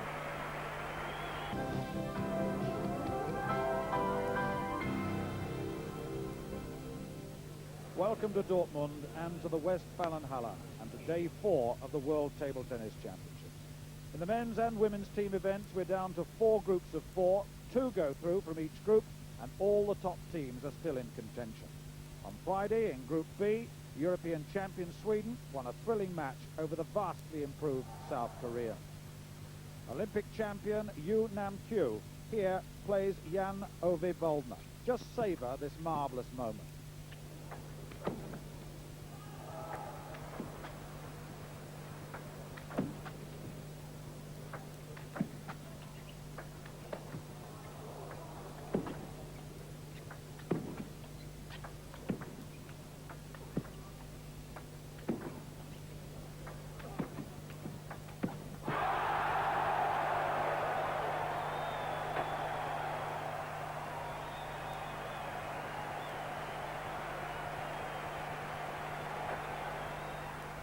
So Sweden now heads the Group BB table, having beaten their main rival. Let's catch up with Group CC. North Korea, having beaten England, head the table. In Group DD, the Soviet Union and Czechoslovakia look set to qualify. And in Group AA, the situation is hotting up. And at the moment, China head the group table with a win over Hungary, whilst the hosts, the Federal Republic of Germany, were beaten by Belgium. From the table, you can see that the Federal Republic of Germany must beat China to stay in contention. That's today's featured match. And the news is that the world number 1, Yang Yi-liang, does not play. And his place has gone to an 18-year-old player described by the Chinese coach yesterday as a novice, Yu Shen-tong. Such is their strength in depth. However, they do have world number 3, Chen Long-kan. For the Germans, a great deal of responsibility rests on the shoulders of Jörg Roskopf. If Germany are to succeed, he must win all 3 matches. We shall see. Well, to bring you up to date, China won the first game, 2-1. Teng Yi beating Stefan Fetzner. They pick up the match in the second game, and we join it at the start of the deciding set. Their statistics for Bohm ranked 31 in the world with a shake-hand grip. The vital third set then between Chen Long Kan and George Bohm. The West German coming back in the second set, 21-19 after losing the first, 11-21. And China 1 game to love in the lead. And Bohm has really come back from the dead here. 2-love.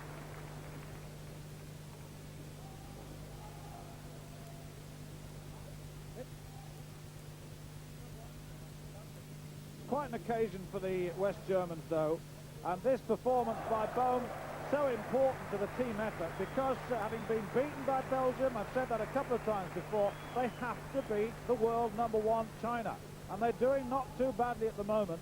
But if Bohm could win this set, then that would certainly set this stadium alight, I can tell you. Oh, good performance. That was unbelievable there by Chen Long Kan. He must have blocked back 3 or 4 absolute power drives from George Bohm to take the point.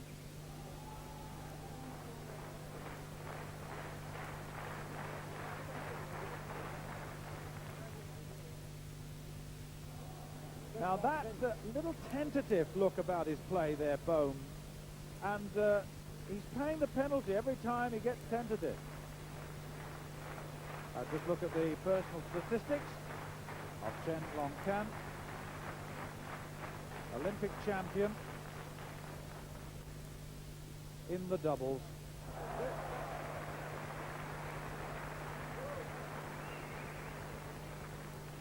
And of course on that occasion he was partnered by Qing Guang.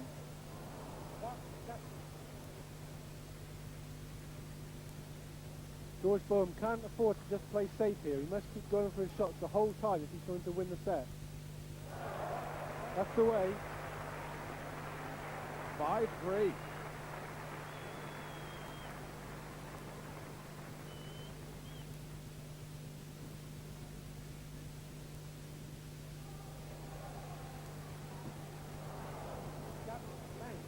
One point separating them, 1 set all.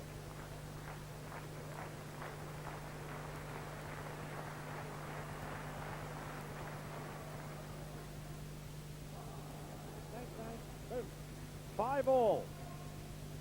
Third set, all even again. The start of this game really has been dominated by George Bohm.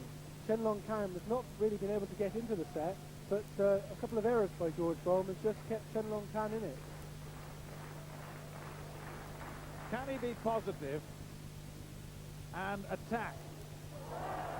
Oh, foul that ball as we saw struck the net, and Chen Long Kan changed his mind, wasn't quite sure what to do with it, and ended up knocking it off the end of the table. And 6-5 now to West Germany.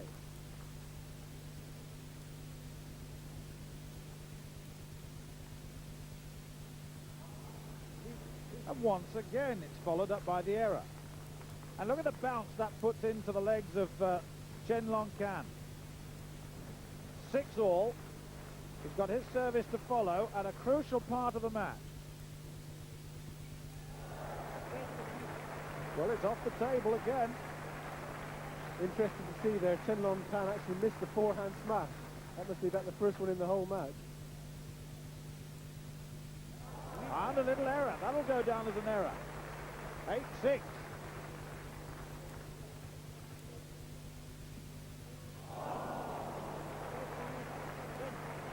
Unbelievable there from Chen Long Kan to smash that back. George Bohm got in with a very strong forehand topspin, and he just stood his ground and smashed it straight past him. Well, Bohm's coaches, Herr Kamp and Herr Terabeshi, will be pleased with their man at the moment. All that training, 4 hours a day, paying dividends at the moment, and continuing to do so. 2 or 3 errors just creeping in here to Chen Long Kan's game as well. Perhaps he's feeling the pressure as well. 9-7. 9-8. 8-9 on service. And they took Chen Long Kan onto his backhand side, and he couldn't contain it, and that's the tactic he's got to use, surely. 10-8 up here in the crossover. George Bohm must be fully committed here and keep going for his shots right to the death.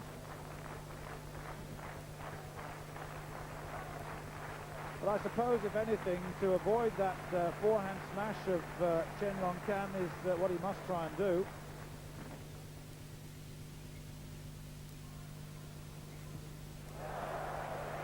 So important that he keeps him wide to the forehand, so he's unsure whether or not he can run round his backhand and play his forehand smash.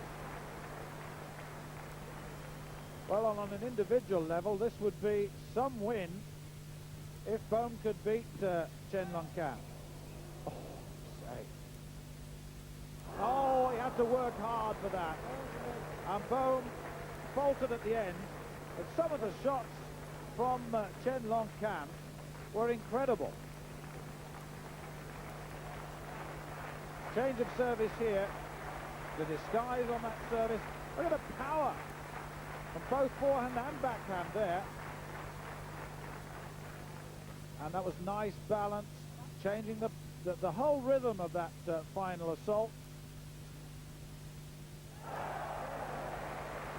That's the way George Bohm with his service now has got to be very positive and keep on attacking the whole time, keeping Chen Long Kan on the defensive.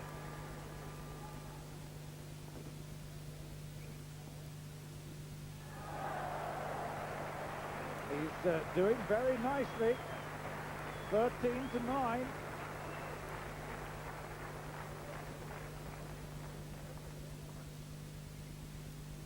Really would be an amazing victory if he could pull it off. Would certainly be the first game that China have lost in these championships so far. The good thing for George Bohm here is the fact that he's actually dominating the game. So it's deciding whether or not he actually wins the point, either his mistakes or his victory. Certainly it would be a pity if Chen Long Kan won it on the basis of the errors that Bohm committed, rather than Bohm's more positive approach to it. But after an indifferent start, really, he's come back very well indeed. Good second set, and he's sustained it and he's built on it.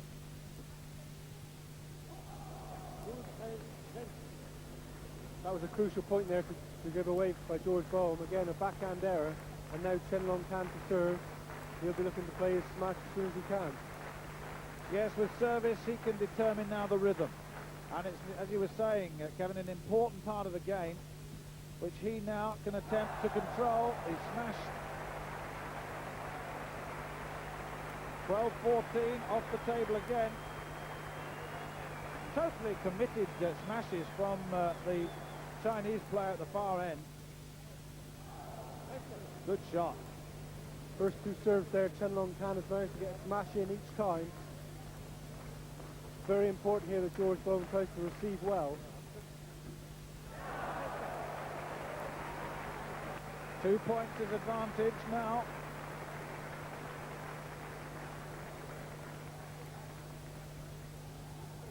(13-15). China trailing the Federal Republic at the moment. And that's another shot off the table. And a lot of errors creeping in from Long Kan. Crucial point here now, 13-16 down. If George Bohm can take it, he's 4 points up.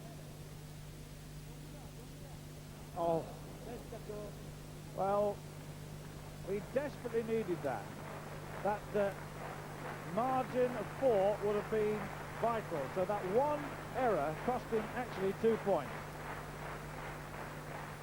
He must play well now with his service, because Chen Long Kan is going to serve last in the match. So he must virtually win the game with this set.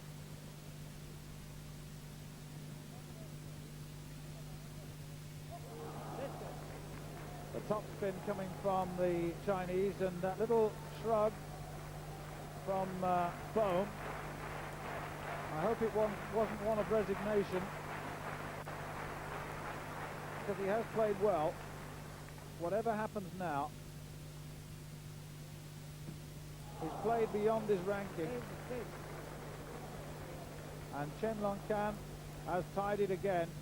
And we were saying it was critical, and this is a critical one.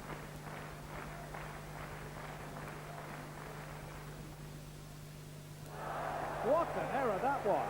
Totally misread it. Excellent serve by George Bohm there. Changed the direction of the serve and the spin at the same time.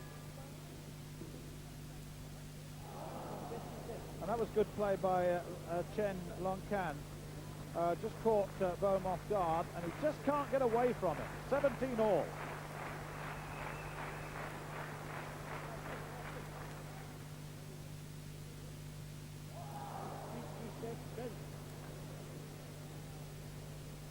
(18-17). China in the lead. Third set, 1 set all, 1 game to love in the lead for China. And Germany need to win this match, a series of 9, to go through to the next round as one of the 2 top teams in the pool. What a good shot that was, and so well appreciated. He attacked and attacked and got his just reward. 18 points each. Unbelievable block there by George Bohm. He took the full force of that smash and sent it back down Chen Longcan's forehand. And followed it with an error. And the ooze from the crowd around here say everything, really. He had his chance. Oh, it's off the end. And he's now put himself and West Germany into significant difficulty. China with service and 20 points on the board. Oh, that was it. And the execution came at the end very quickly indeed. 21-18. So it was 21-11, 19-21, 21-18 to China. 2 games to love up.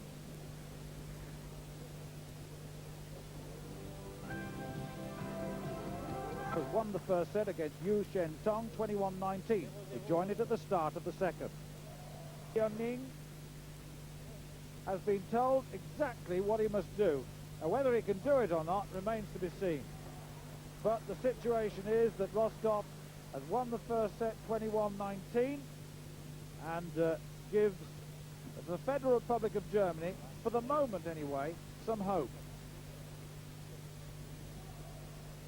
The coaches for the German team, a little pensive, one would expect that, but they must be hoping that their man here can pull off a victory. It will give them a respite, and also it will be the first game taken from China in these World Championships. 3-2 as the service changes to Yu Shentong. 3 all.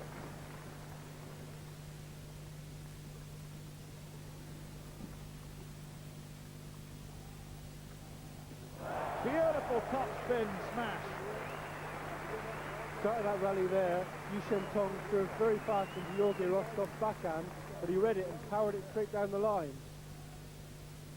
This opened the rally up, and that's when Georgi Roscoff is at the advantage. Yu Shentong away from the table and no real chance. Ah, that was a good shot. 4 all.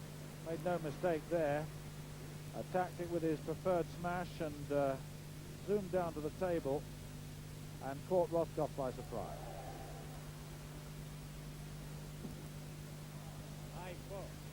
I have to say that this is a better start by Yu Shentong. Playing slightly more controlled, and his service is certainly proving effective. Roscoff can't deal with it at the moment. And 4-6, Roscoff gets the service back. And let's see whether he can use it to full effect.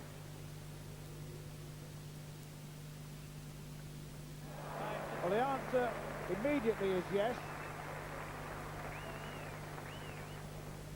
1 point adrift.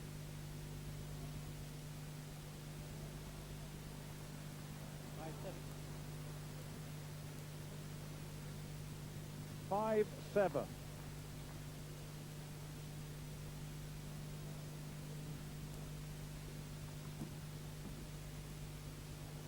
Long.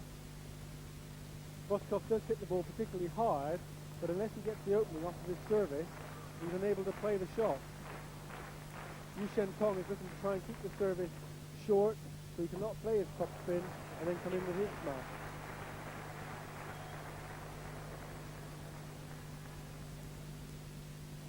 6-8 into this service. 1 set to love in the lead. Oh, yeah. Good change of direction. The pace of that beat Yu Shentong. Always a good tactic there to hit the ball wide to the forehand. The Penhold player always looking to come round his backhand to play his forehand, and that's what gives him problems. And it's all level at 8-all. Worrying moments for the Chinese team. And West Germany go into the lead. 9-8. Second set.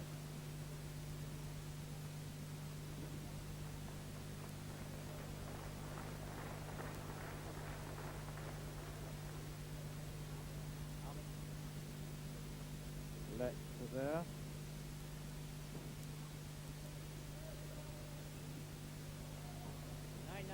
That was an interesting service.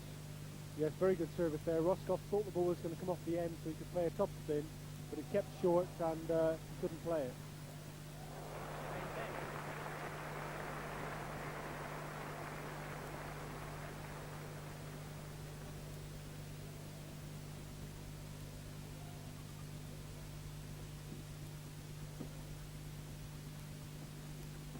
Oh, yes. Well, he got into a good position outside of the table, swept in that top spin smash.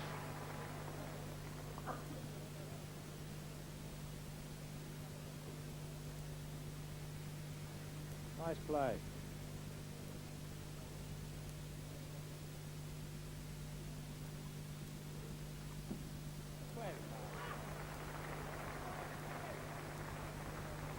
Anxious moments really for Yu Shentong. 3 points adrift and 1 set to love down.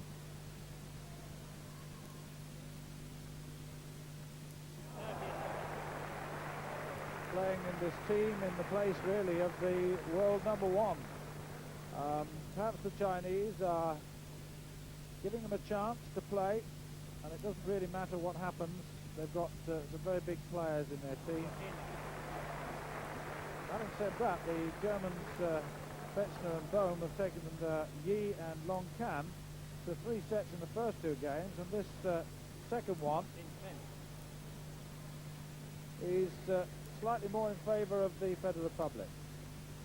1 set to love up and 14-10 to score in the second.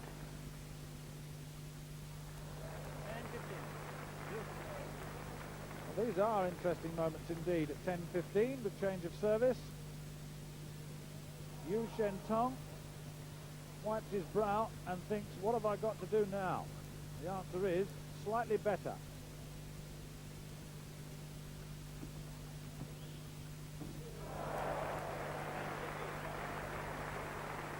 Roscoff now beginning to enjoy himself.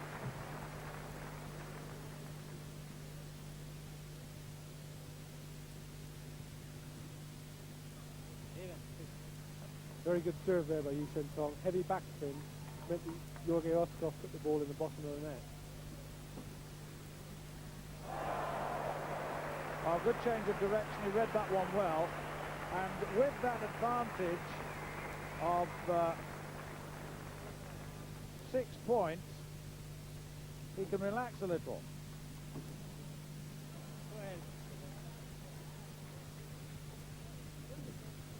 Doesn't always work though, does it?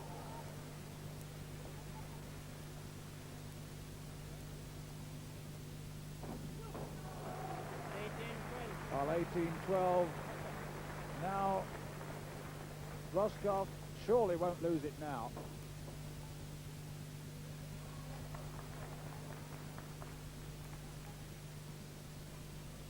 It may well now be seen the first loss of the first game by the Chinese team in these World Championships. And it's Roscoff 2 points away from winning this 2 sets to love. Yu Shentong, ranked 103 in the world, up against the world number 30. And really does almost sign and seal it. 1 point and service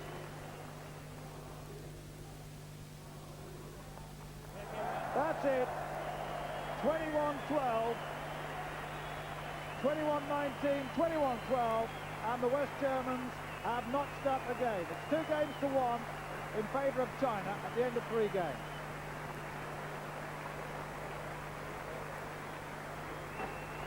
Here, Teng Yi is 1 set up, and once again for Germany, it's Jörg Roscoff. 0-0, Roscoff. Roscoff, the server, second set, and how he may rue the day that he served into the net to lose the last point of the first set to take the score at 21-19. Teng Yi for the advantage. Oh. 1-1. 1-1. 5th game. China leading 3 games to 1, needing to reach 5 games to go through and to put West Germany virtually out of these World Championships.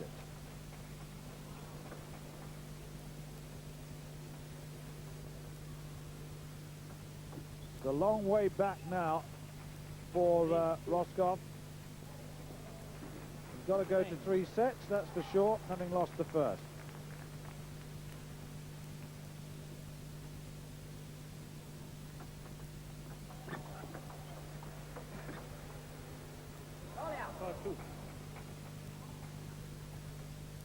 Neil Roscoff here must try and play more of his shots into the crossover point between backhand and forehand with Teng Yi. As Teng Yi uses the Western grip, the crossover point is the weakness, and at the moment Roscoff is tending to hit the ball straight on Teng Yi's back. Oh, this is a very much better performance by Teng Yi. He's playing far better than he did against Stefan Petzner in the first game of this series. 6-3. And he's got Roscoff on the rack at the moment at 6-3. What a piece of recovery by Teng Yi. That was a perfect example there of Teng Yi catching Roscoff in the crossover point. Roscoff couldn't get out the way to either play a backhand or a forehand, and the ball went straight through. Superb reaction. Good. 4-7, that'll please him. He needed that badly.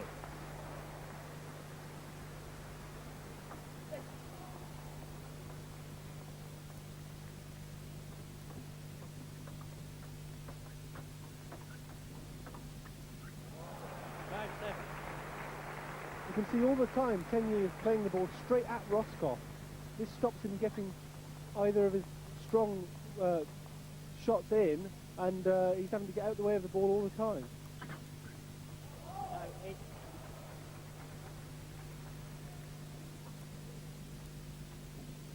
5-8.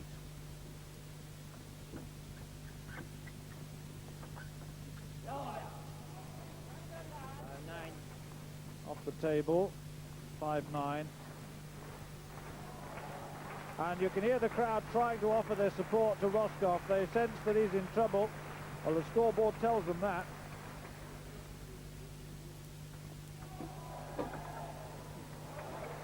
That's better.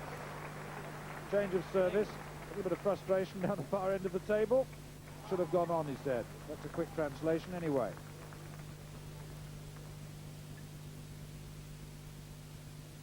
Teng Yi taking his time. The world number 4. Playing a little nearer his ranking in this encounter. Oh, yes.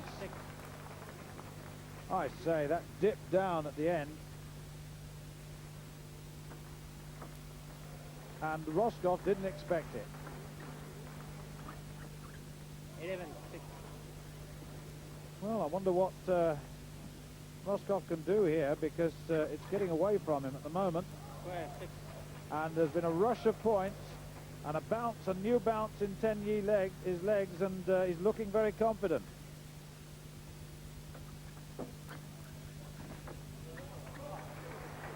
One of the things here is that Roscoff, being left-handed, is at a great disadvantage when Teng Yi does his hidden serve.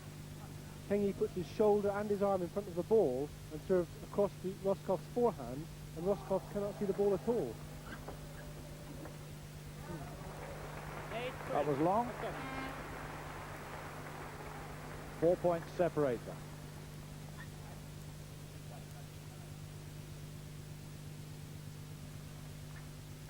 Second set.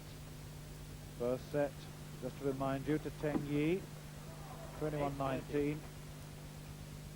And this a match between two men who need to win, 9-7. but particularly Roscoff needs to win.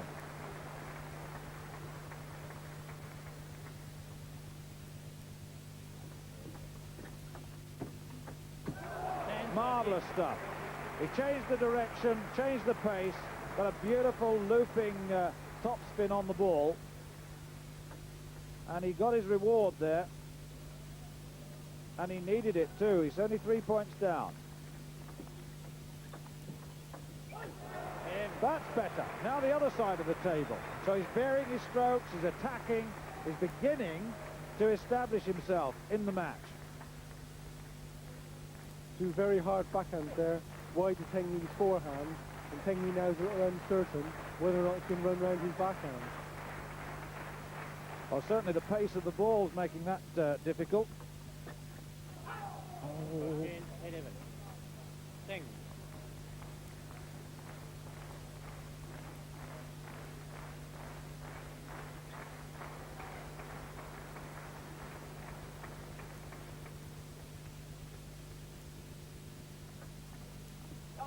It's off, and there's a 4-point advantage at 15-11. And that signals danger to the West German camp. Oh, and there's another example of failure to contain the topspin. 5 points advantage now to China. 16-12.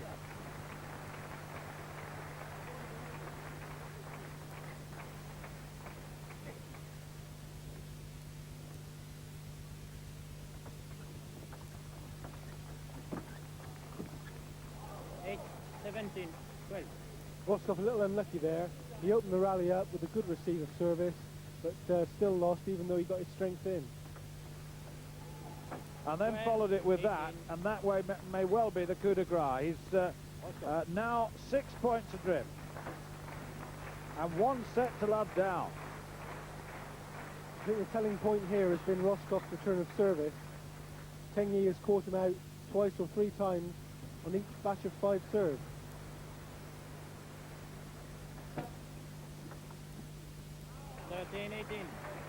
A welcome long return. 13-18. 14-18. 14-18.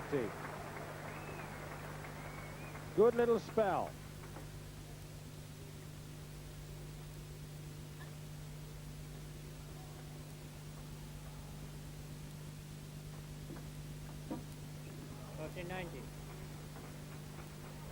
Just when he gets it right, gets a rhythm, the error comes. 15-19.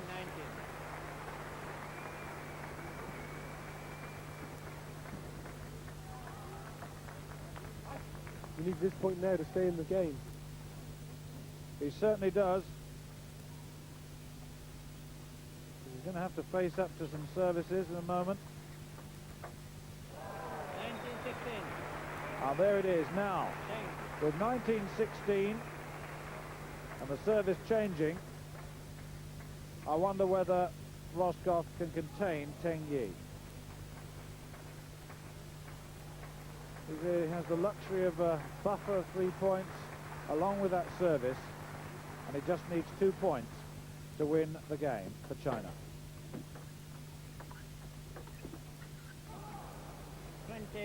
20-16 and 1 point left.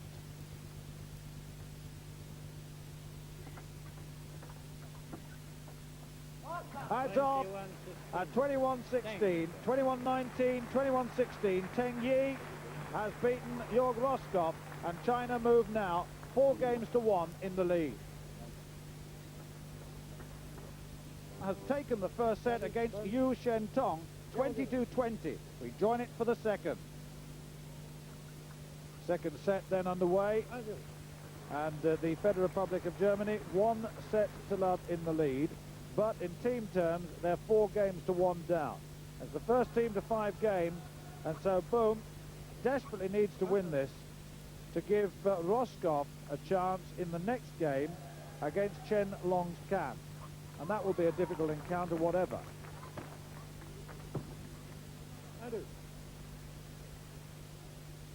Contrasting styles and techniques on show in this match.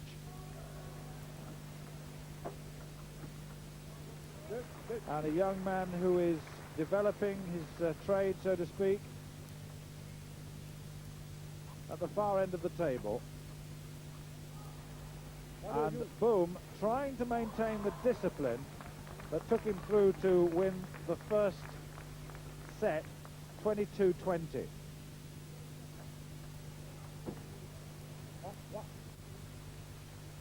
3-all, second set.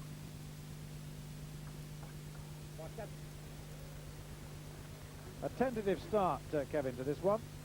Indeed, yes. I'm sure the German coach told George Boom he must be positive for the whole set. But to be honest, I think he's being a little bit sensitive here and trying to control Yu Shentong rather than trying to actually take the game off of him.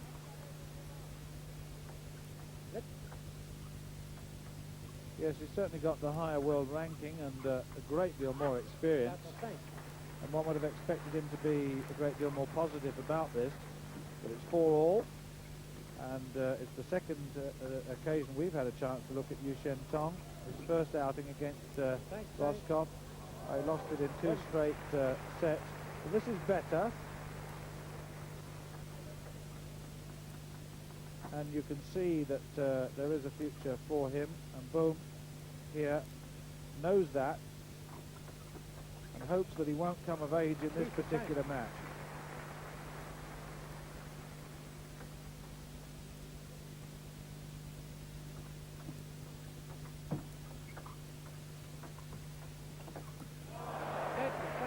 That's much better by George Bohm there. That's what he needs to do when he's serving. Serve and try and come in with both strong, powerful shots. Topspin loop there from his forehand. And when he's doing that, then he's the dominant player. That's off the end. 6 to China, 7 to the Federal Republic of Germany.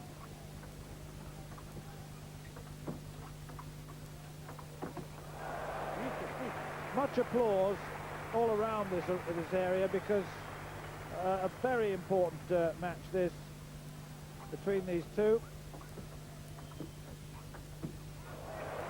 And it's a much better performance by both. I think when the rally does open up, George Bohm is looking to try and play down Yu Shentong's backhand, at the same time switching hard and wide, so he's a little bit unsure where the ball's coming. You saw there Yu Shentong trying to up the tempo there and change the rhythm, and the result was he netted the ball.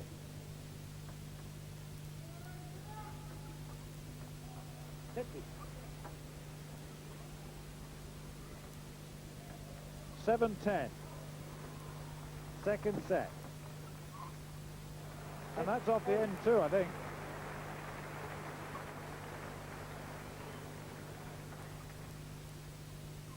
And there's the confirmation.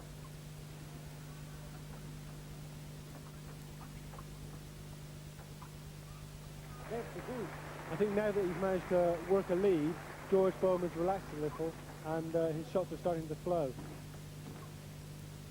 Yes, he's very much more in control at the moment.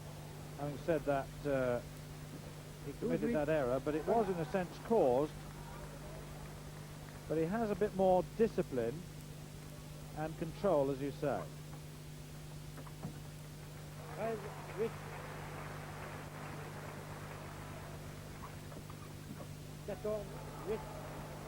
It's obvious now that George Bohm is the player who's dictating the play, and at the moment Yu Shentong can't really get his game imposed on George Bohm.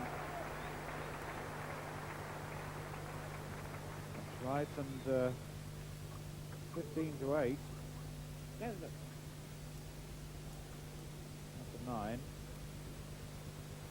Chinese coaches a little anxious, perhaps.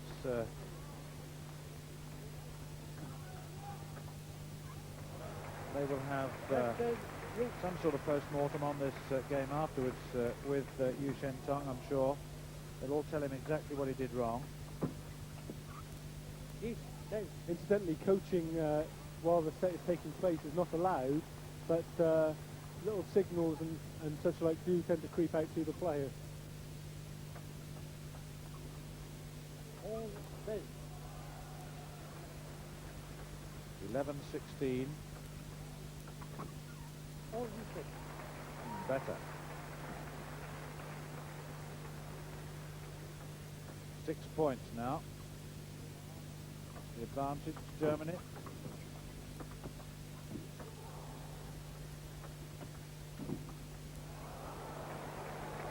All wicket.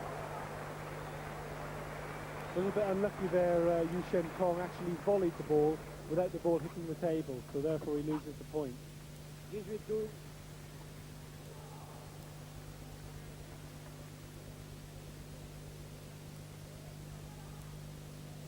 18-12 then. This that. 19-12. And very close now to Bohm defeating Chen Tong. This that right. A very tight first set, but this is a different encounter. This that better. Yu Shentong not really showing too much emotion. Bohm looks a little tired.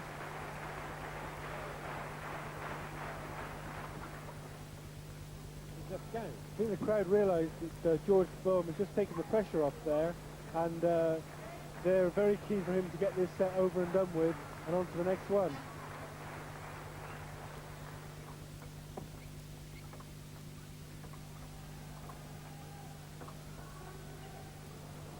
This is that you. Yu Shentong prepared to bide his time there, and Bohm has let the young man back in again.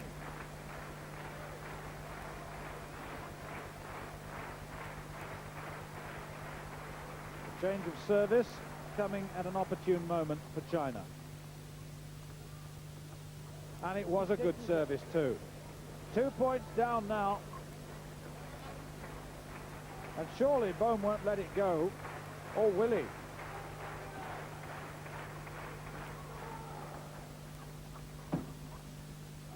It's off the end. Frustration there, and that's the reason why. And the crowd trying to encourage their man on, because he's put himself into a lot of trouble here.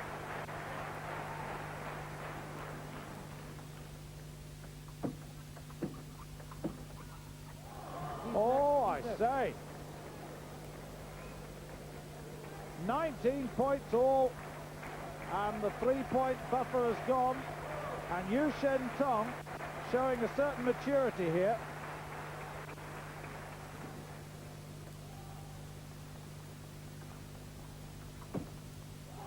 Brilliant play by the Chinese.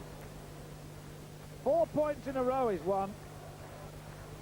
To take it from 16-19 to 20, and can he this time win it? It was very tight in the first set.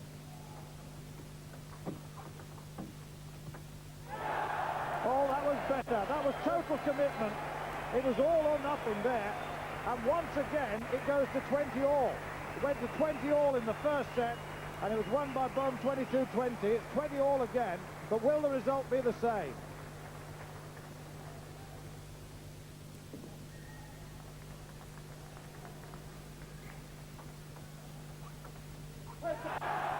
It's off the end, and it's 21-20. Survival. Yu Shentong, the vital service. Ooh, I say. 21 points each. What a server. Very brave there to do that long service into George Bohm's backhand. That was the last thing George Bohm expected, and he took the point with it. So it's got to go to 23 to win. Oh, slides off the end, and once again Bohm takes the advantage. People moving close to the surrounds of this area now, trying to get a close look at this match.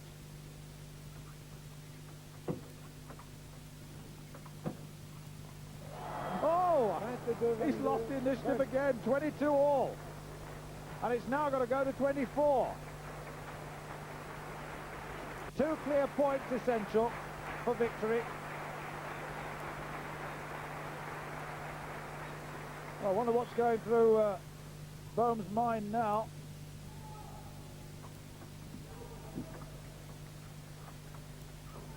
It's long.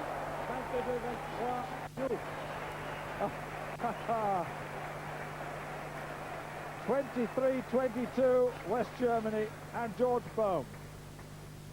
Now, can we have another service of pure genius?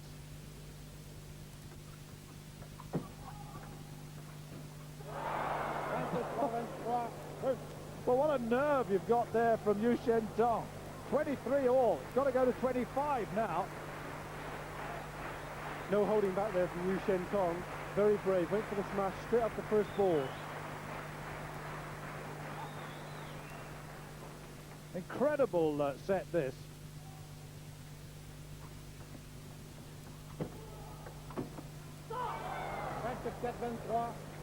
Well, that's the first time that Yu Shen-tong has taken the lead in these final stages, 24-23. Now, can he make it 1 set all and win his first ever set in a World Championship? Yes! Well, I say, what a game that was. 25-23 to Yu Shen-tong.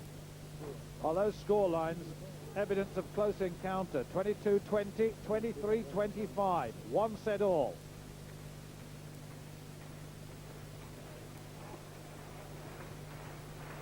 The third and final set, 1 set all. A 20-22, 25-23. Very tight matches indeed. And really, one has to say that George Bohm of the Federal Republic of Germany let the second game go, the second set go. He was way ahead and just let it go. This is a better start, though. He's got 2 clear points lead, the early part of this third set. If Yu Shen-tong wins this set, then China have won the match. That's how important it is, and that's the sort of pressure that Bohm would not have wanted.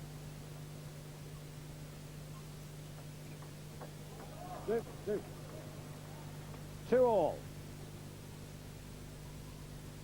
Yu Shen-tong, very fine service. That time the high service with disguise. 2 or 3 times now that he's caught George Bohm out down the backhand. I'm sure the Chinese coach would have told him to do that a little more. And yeah, that's what's making the difference, I think.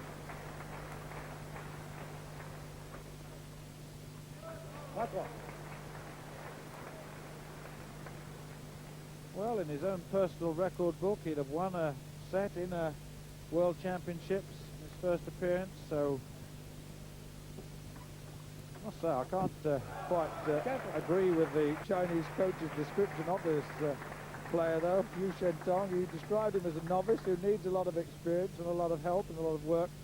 Probably it's a word in translation only. It's certainly not truly meaningful because he is a player of some consequence already. 4 all. Third set. The Chinese 4 games to 1 in the lead. So this could be their 5th and vital winning game if Yu Shen-tong can hold out.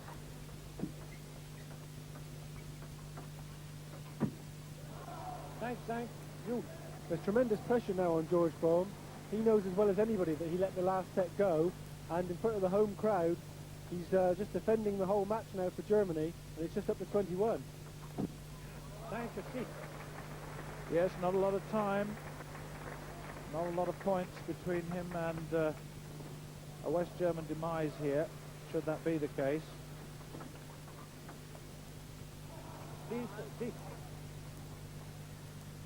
all.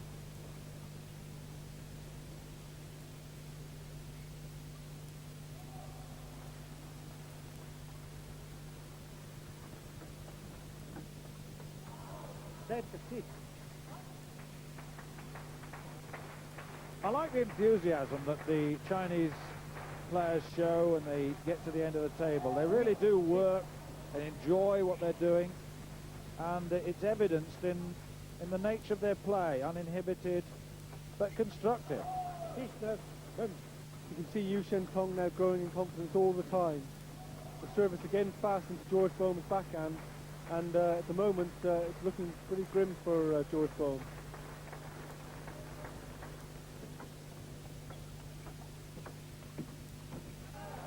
That was a little better for him. He's only 2 points adrift now.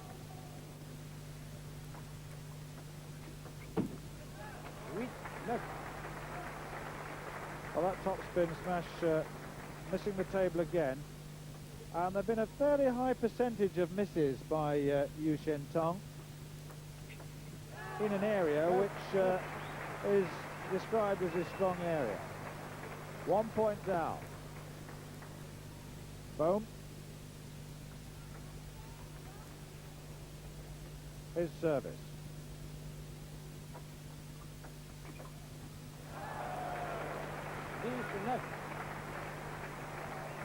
Really is a nerve-wracking game, this. It's so close. Both games going beyond 20 all so far.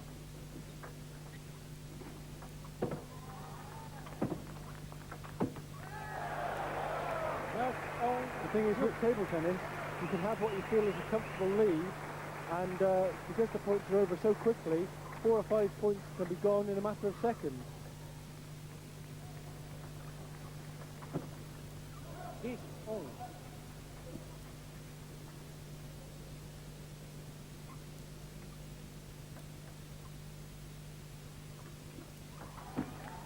(11-10) to West Germany at the moment.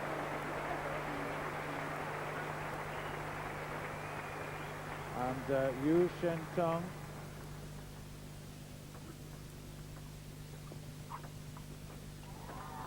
two points down, and now he's 3 points down. 13-10, the official score.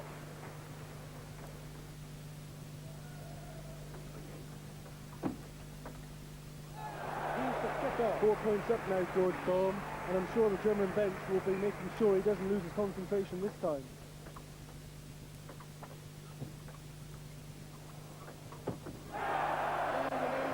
Well, there are cheers now at the demise of Yu Shentong, but there'll be bigger cheers if Boehm can come out at the end of this with a win, particularly after his performance in the second set.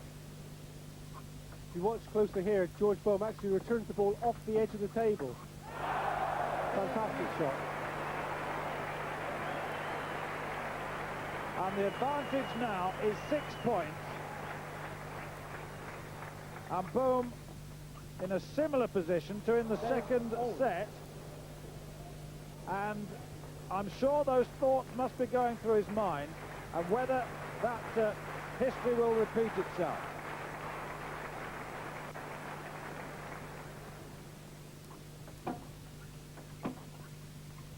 A little bit of nerves creeping in there again with George Boehm. Just a little bit hesitant on that forehand loop.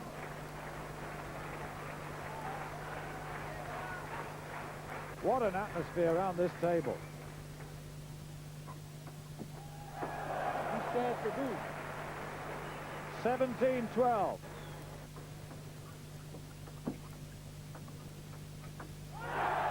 Marvellous stuff. 12-18 now. Change of service.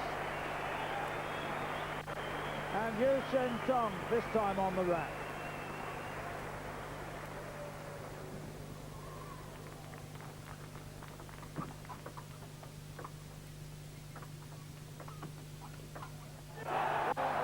Brilliant play this time by Boehm. He must be delighted to have achieved that. 12-19. Heil dieser. I think you can tell where the support is. The same score now that we saw in the second set, a set from which Yu Shen-tong recovered. Can he do it again? Well, there's the first stage. It's very unlikely, though. The big difference is here, of course, that George Boehm has got the luxury of serving last, so it's much harder now for Yu Shen-tong to come back into the game. Chance is left. And the West German support gathering momentum again in the background. A nail biter this. Oh, it's off the end, and that's 20, and that surely is enough. Service and 20-15 up.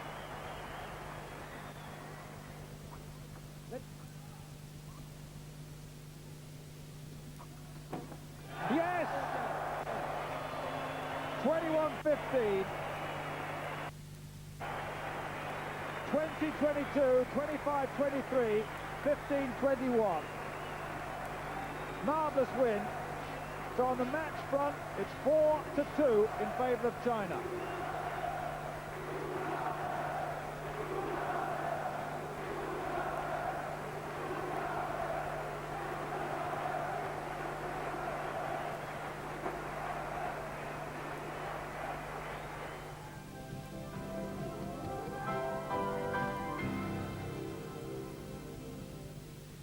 So to game 7. To remind you, it's 4-2 in games, China leading. But they still need to win one more game to win the match. Chen Longcan here plays Jörg Roskopf, the German number 1. Second set, 21-18 to Longcan in the first set. Charging through after Roskopf had a clear advantage. China leading 4-2. This a very important set indeed. And that caught Roskopf very wide on his left side. 1-1.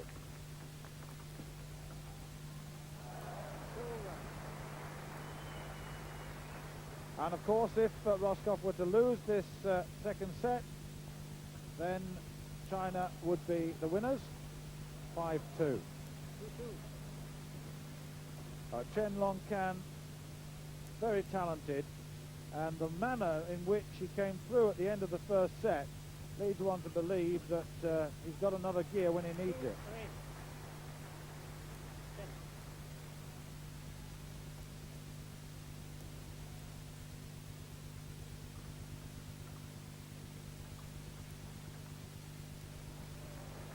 Oh, he's hit several of those long, Kevin. That seems to be, he's finding difficulty with the topspin. This is it. I think if Roskopf can manage to get his strong topspin in either at his body or into his backhand, then he's got problems. Oh, 6-2 is a very good start for Roskopf. That was excellent flick there, very wide to Chen Longcan's forehand.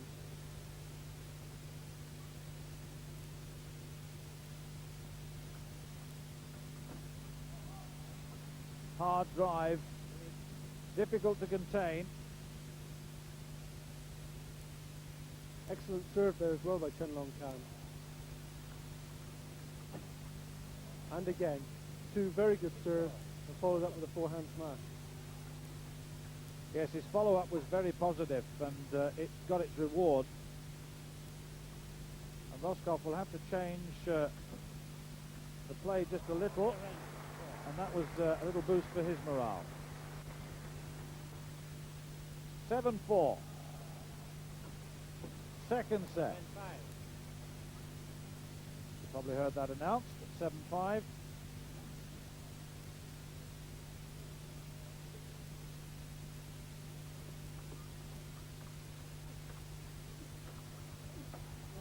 Brilliant. That's absolutely Jorge Roskopf's game there. Powerful forehand loops into the backhand. Chen Longcan just slightly weaker block, and he finished it off with a very strong backhand loop.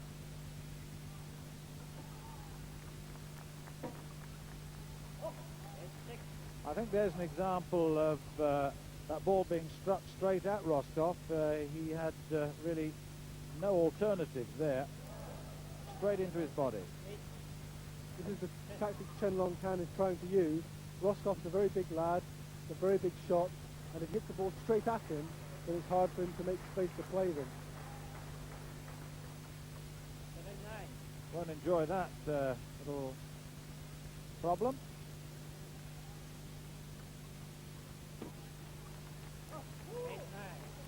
Too long. Just several small lapses in concentration from Roscoff. Enough to take the advantage away from him when he really needs it. He has that 2-point buffer. Several times that Chen has done that. Interestingly, number 3 in the world served 2 serves in the net out of 5.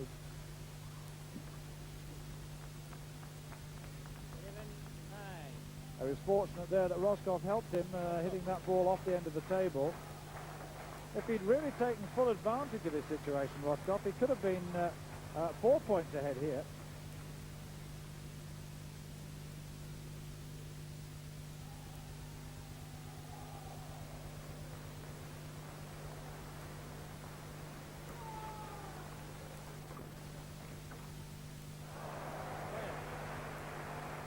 That's exactly the type of rally Roscoff wants. He's able to get his forehand in strongly, and Chen Long Kan's under pressure all the time. Interesting how Chen came back from a deficit in the first set, and he's going to have to do that here. But whether he does it earlier on or later, we'll wait and see. That was a good shot from Chen Long Kan to cause that reply to go long. Very good there. Despite Roscoff serving, Chen Long Kan still managed to get in first. 12. Ich bitte noch einmal die Attachés der Mannschaften von Jugoslawien und Ja, der bravo. CSSR hier zur Turnierleitung. Jugoslawien, CSSR, die Attachés bitte.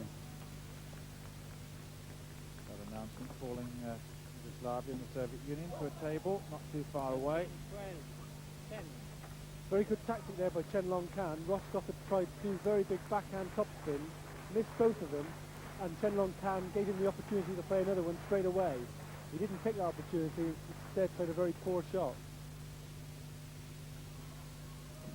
14, 12. That will have hurt him.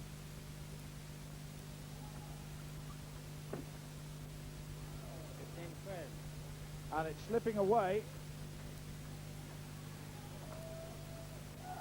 15, 12.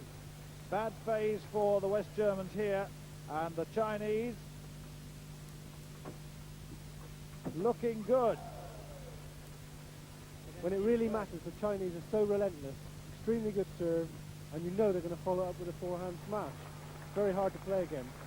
Well, China are 4 points away from winning the match. 3 points away. Change of service. Roscoff will serve, and he will need his very best serves here. This is a very different state of affairs to the first set, which Chen had to come back from. This time he has the advantage. 13, 18.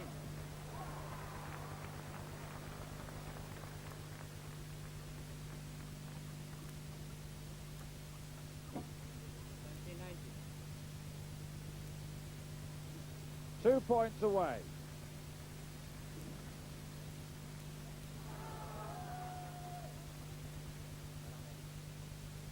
Scoreline is 19-13, just to bring you up to date with the official score. 20-13, and this is match point.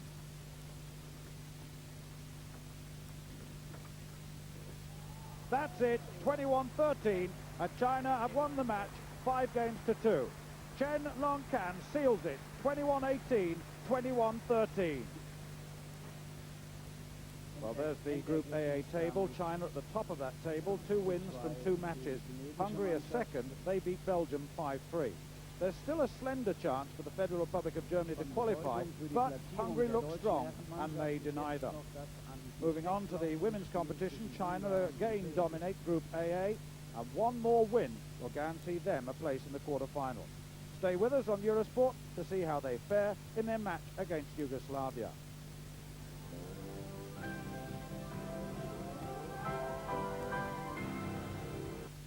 Welcome back. You join us with two singles games in the match between China and Yugoslavia played. China lead 2-0. They need only to win this doubles to take the match, which is best of 5 games. Hu Ziuzin and Chen Jing versus the Seoul Olympic bronze medalist Jasna Fazlic and Gordana Pekuchin.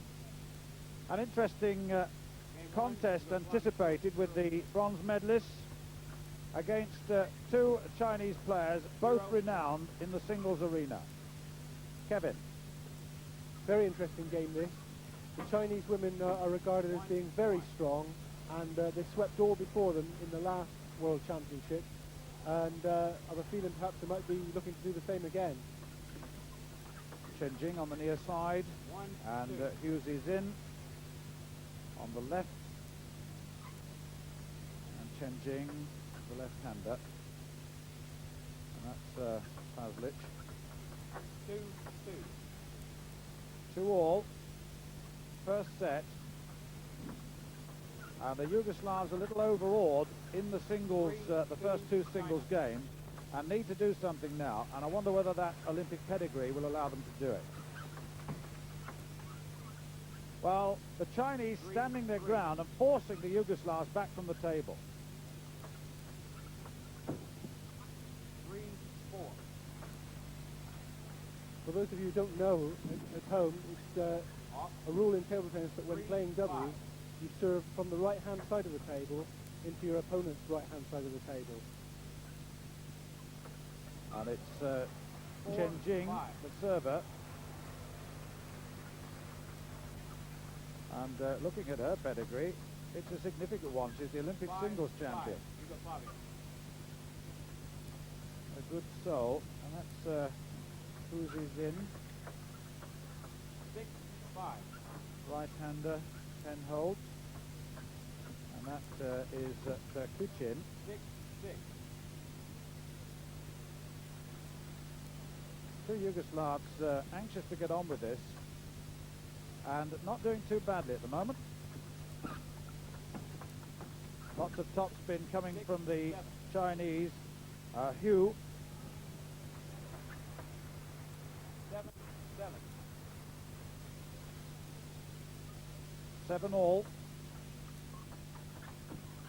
Oh, good solid drive there from Chen. It's generally thought of to be an advantage when playing doubles to have a left-hand and right-hand combination. This means you can each go out one either side and keep coming in with your forehand to play the shot. 9-7. Well, Fazlic, the receiver on the far side, and that was long. 9-8. Our left-hand top spin from Jing. Chen Jing.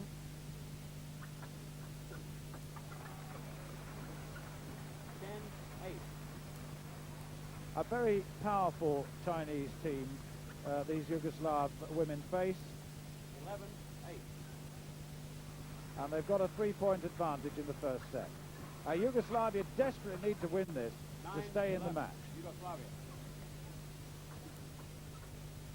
One or two smiles at the far end of the table, but I can assure you, Fazlic concentrating.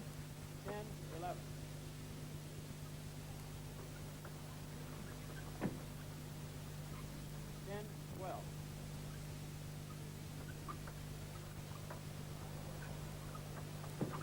Oh, tremendous looping shot there from Chen.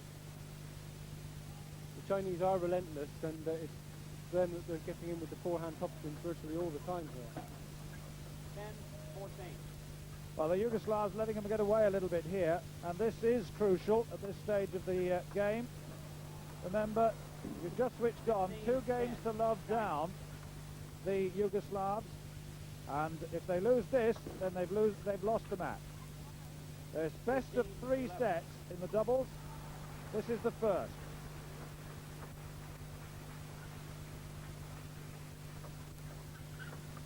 That's Pekuchin receiving on the far side for Yugoslavia. 11. Bordana Kukuchin plays with what's called an anti-spin rubber on her backhand side, and in simple terms, an anti-spin rubber means that whatever spin is on the ball really doesn't take any effect on the rubber. The disadvantage is you can't actually apply any spin either. Kukuchin receiving. 18-11.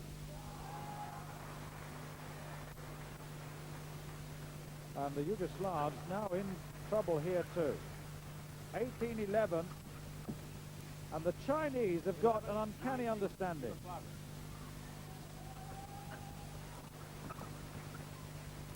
Well, that was an error, having said that.